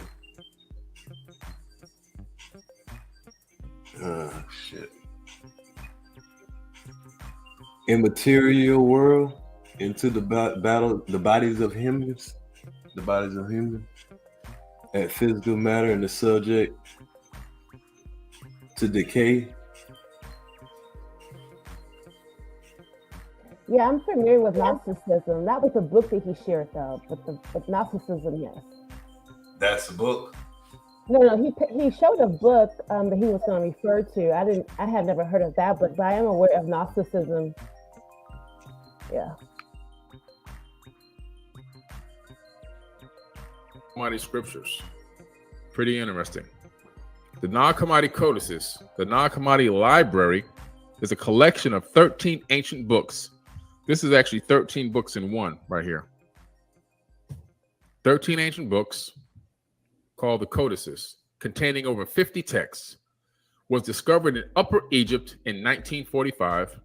This immensely important discovery includes a large number of primary Gnostic gospels, texts once thought to have been entirely destroyed during the early Christian struggle to define orthodoxy. They tried to wipe this out, guys.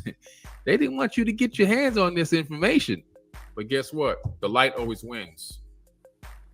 Scripture such as the Gospel of Thomas, the Gospel of Philip, and the Gospel of Truth. The discovery and translation of the non-commodity library, initially completed in the 1970s, has provided impetus to a major reevaluation of early Christian history and the nature of Gnosticism. This is powerful stuff right here because it goes deep. And when you analyze the Gnostics and what they came to believe, they come to understand that based on the ancient teachings, that we are all God walking in the flesh, that there's only one consciousness that exists. There's only one. And that consciousness has literally divided itself into trillions and trillions of entities throughout the entire universe. And we're just a small part of that. And that we are literally picking up a frequency from this one source, and we are God walking in the flesh to experience what is it like to be Billy Carson? What is it like to be Mary Jane? What is it like to be John Doe? What is it like to be a blade of grass? What is it like to be a rock? What is it like?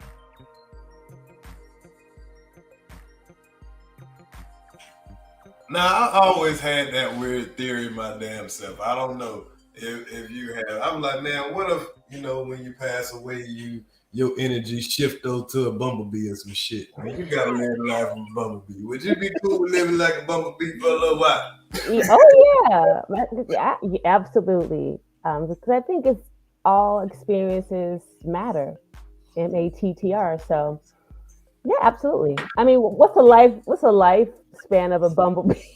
You don't want to be a bumblebee. You know what I'm saying? And then you move on to alligator. You know what I'm saying? You gotta do the horse. You're gonna have to be some shit that you done killed out here. you gotta be that ant and that mosquito. You have to be that same shit you hated. I mean, why not? I always had that little weird shit going on in my head. So I when it comes to reincarnation, they say you're gonna keep doing it till you get it right. It is what it is. But I also heard that, I'm not sure, this is all ideas, that the human consciousness does not reincarnate as a rock, because because when you leave here, say like all your memories are wiped, but your level of consciousness stays. That's what you take with you to the next experience, right? So they were saying that there's a theory that a human consciousness doesn't reincarnate as a rock or a tree or a bumblebee. I can't hear you, ears.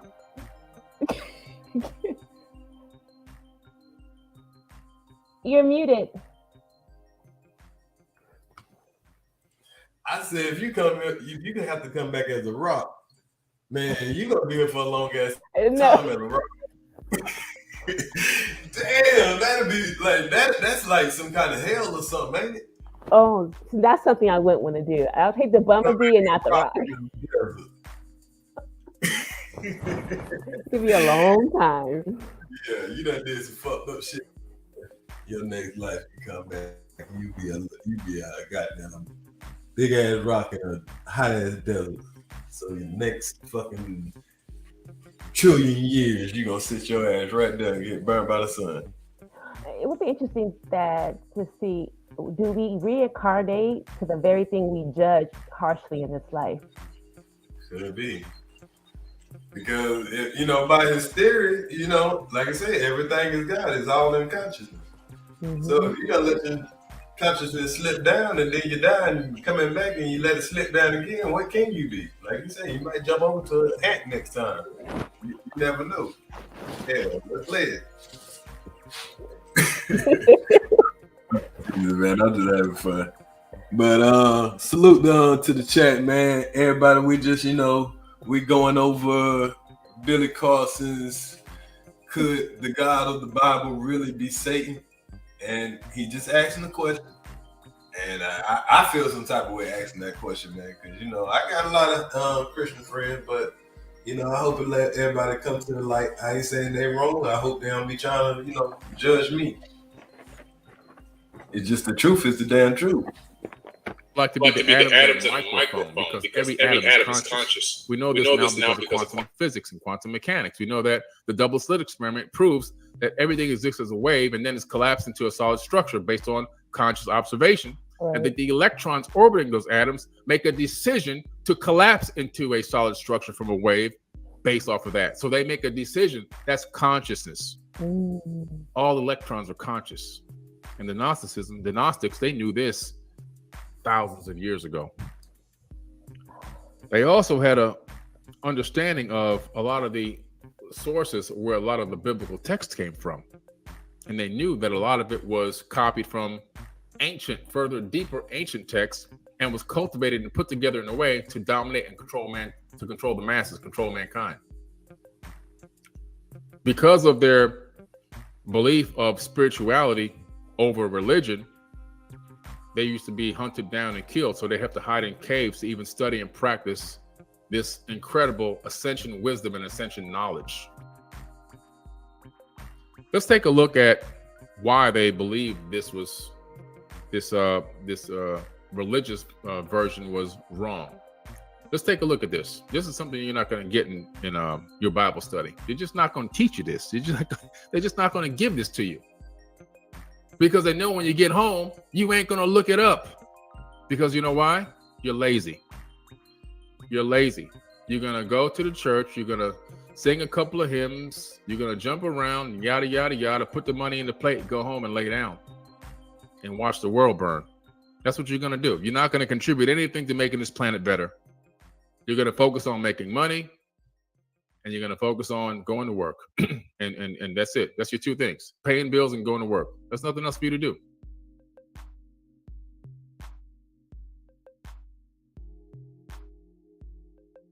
Yeah. Did you know that in the Sinai Bible, which predates the King James? There are very simple hacks to be seamlessly integrated into your day. You don't have to spend a whole lot of time doing it once you know how to do it. What is the thing that brings us the most joy, the most passion, the most excitement for life?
Now, in instance like that, I'd like to do stuff like, I'm like, hey, I'll just check it. Is that true? Have we ever asked that question? When was hell added to the Bible? Because that does matter. If you got a book, that's what I'm just, that's a valid question. Very valid. Or if it was ever changed. And that's always been my question. Just if it was changed by man, because I know once man touch it, if it was really written by God, and then I was like, why would God want to write a book? Who would God tell it to? That was always, you know what I'm saying? So that was always my suspicion with, you know what I'm saying, with this particular book. But I still find it a great history book, and I still find it a great book on all levels. But it do seem like somebody's manipulating and putting things in it to make you, or is, I guess, the way you deliver it, I guess, is the way it's delivered.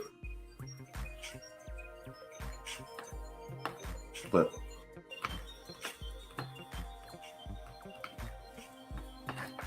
an entire civilization of people on this planet.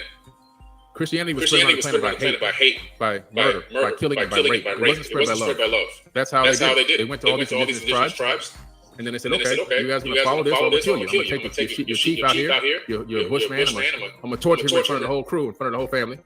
And if you guys don't want to be like this, then you better fall in line, learn my language, and pray to my God. And that's what happened.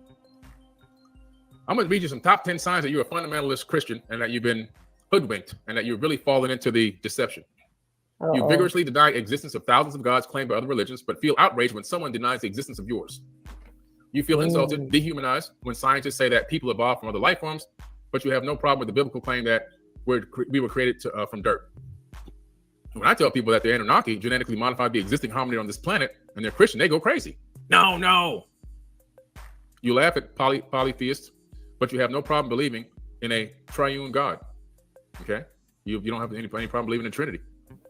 Your face turns people when you hear when you hear people when you hear the atrocities attributed by Allah, but you don't flinch when you're hearing how God Jehovah slaughtered all the babies in Egypt. You laugh at Hindu beliefs that deify humans and Greek claims about God sleeping with women, but you have no problem believing that the whole scientifically by Bronze Age tribes in the age of the planet. We'll just guess. 6,000 years. You know why they believe that the Earth is 6,000 years old? Most Christians is because the Sumerian tablets are 6,000 years old, and that's when the story started. It was recopied most recently. It's not based on any science or geology. You believe that the entire population of this planet, with the exception of those who share your beliefs, though excluding those in all rival.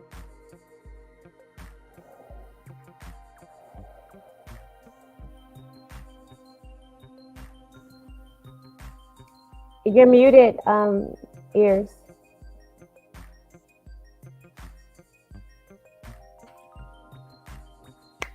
Okay.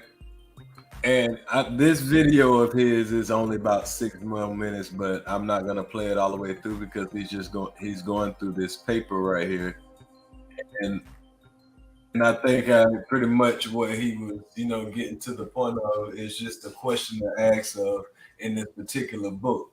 Not saying that saying it makes anybody a bad person if they have is a Christian or any religion.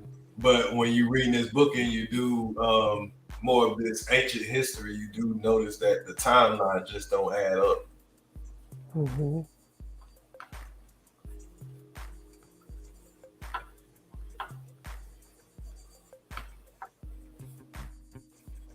But want the wars to happen, so we can get involved. Of course, we can make the money off of it. We take the tax dollars to buy the equipment and create it. Then we go ahead and sell it, and we take the profit. That's 100% profit. It didn't cost us a penny to make the stuff in the first place. We stole that money from the people. Now we got a profit from it that we didn't have to worry about because there's no overhead.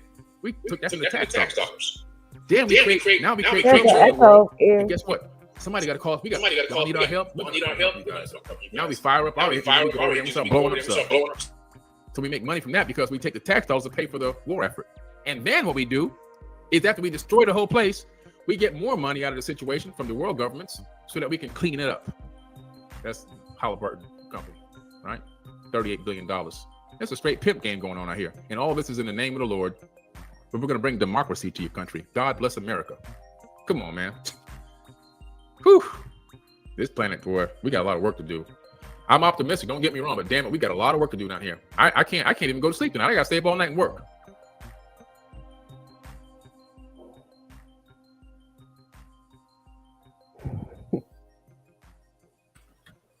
Well, I didn't want to get too much in his personal business, but I felt like he had some valid stuff that was in that video and a couple other videos or whatever. But I don't want nobody to feel like this is an attack on anybody. I do ask questions.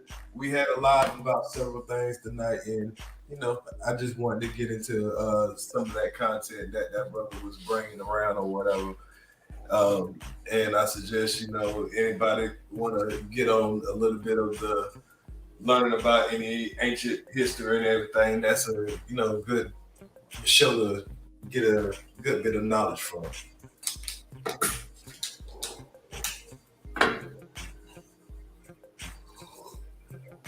But are you still there? Yes, I Okay. am. Mm-hmm. And no nobody, no soul, man, the spirit made the image, likeness of God, the Most High. Exactly. We know who the Most High is. But it's just the friction that it gets between the people that just like relax, man. We all I mean, these are uncomfortable conversations.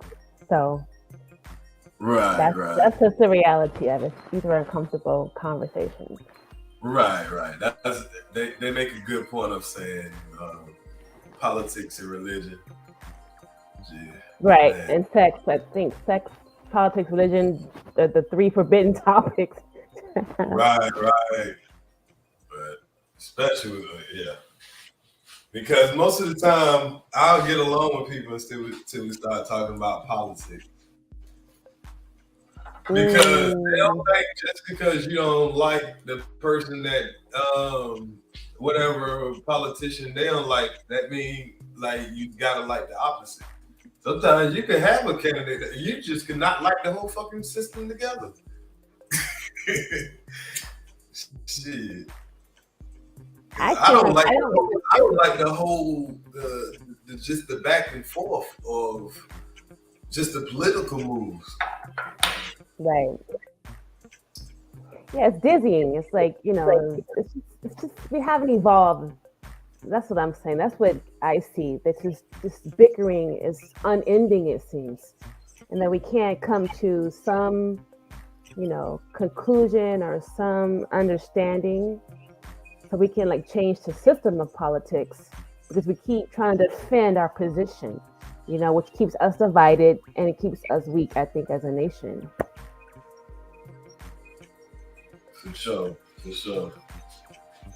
Well, I think I'm gonna end this live on this note. We've been on here for 4 hours. I think it's been a good live. I definitely appreciate you pulling up on me, man. Everybody in the chat love you. You got a channel? No, I don't. Oh, I don't have an active channel, but I'm thinking about starting one. Well, start doing some conversations along this path. This is what I really love to talk about, spirituality. I love what the brother was talking about, because a lot of people think that the idea of quantum mechanics is a recent concept from the string theory, but he was going way back. So this is phenomenal for me. So I want to do more research on this, brothers. Thank you for sharing it, Ears. Right. And I just suggest that everybody, you just check multiple sources. You get what I'm saying? But take it all, and even if you don't take one thing, it's definitely helpful. And anytime you ever want to come up and expound over any of the videos, you're more than welcome. The chat loves you. Thank you, Ears. And thank you. When you get that channel, make sure you definitely come through. So make sure we support you. I definitely will. And thank you, Ears. Thank you, chat. Have a great night. All right. Peace. Salute to Helima. Salute to Helima.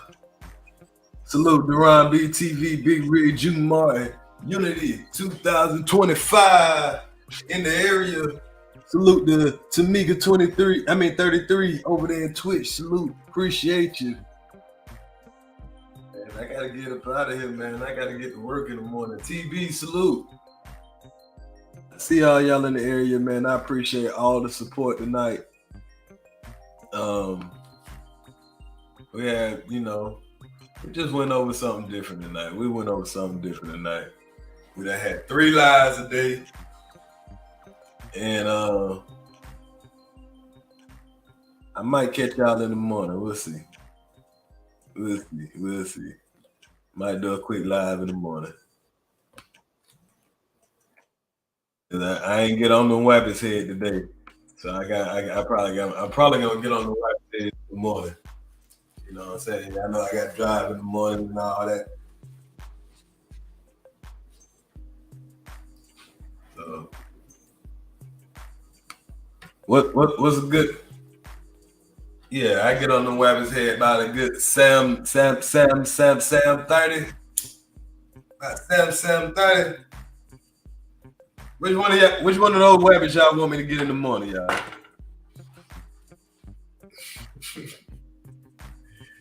I ain't had no time for it today, man. We'll be on the bullshit tomorrow, y'all. Y'all okay?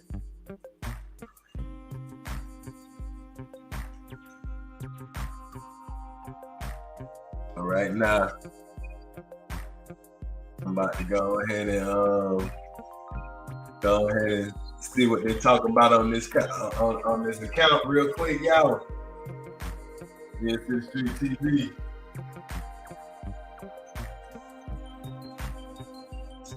Get my channel back. Watch this.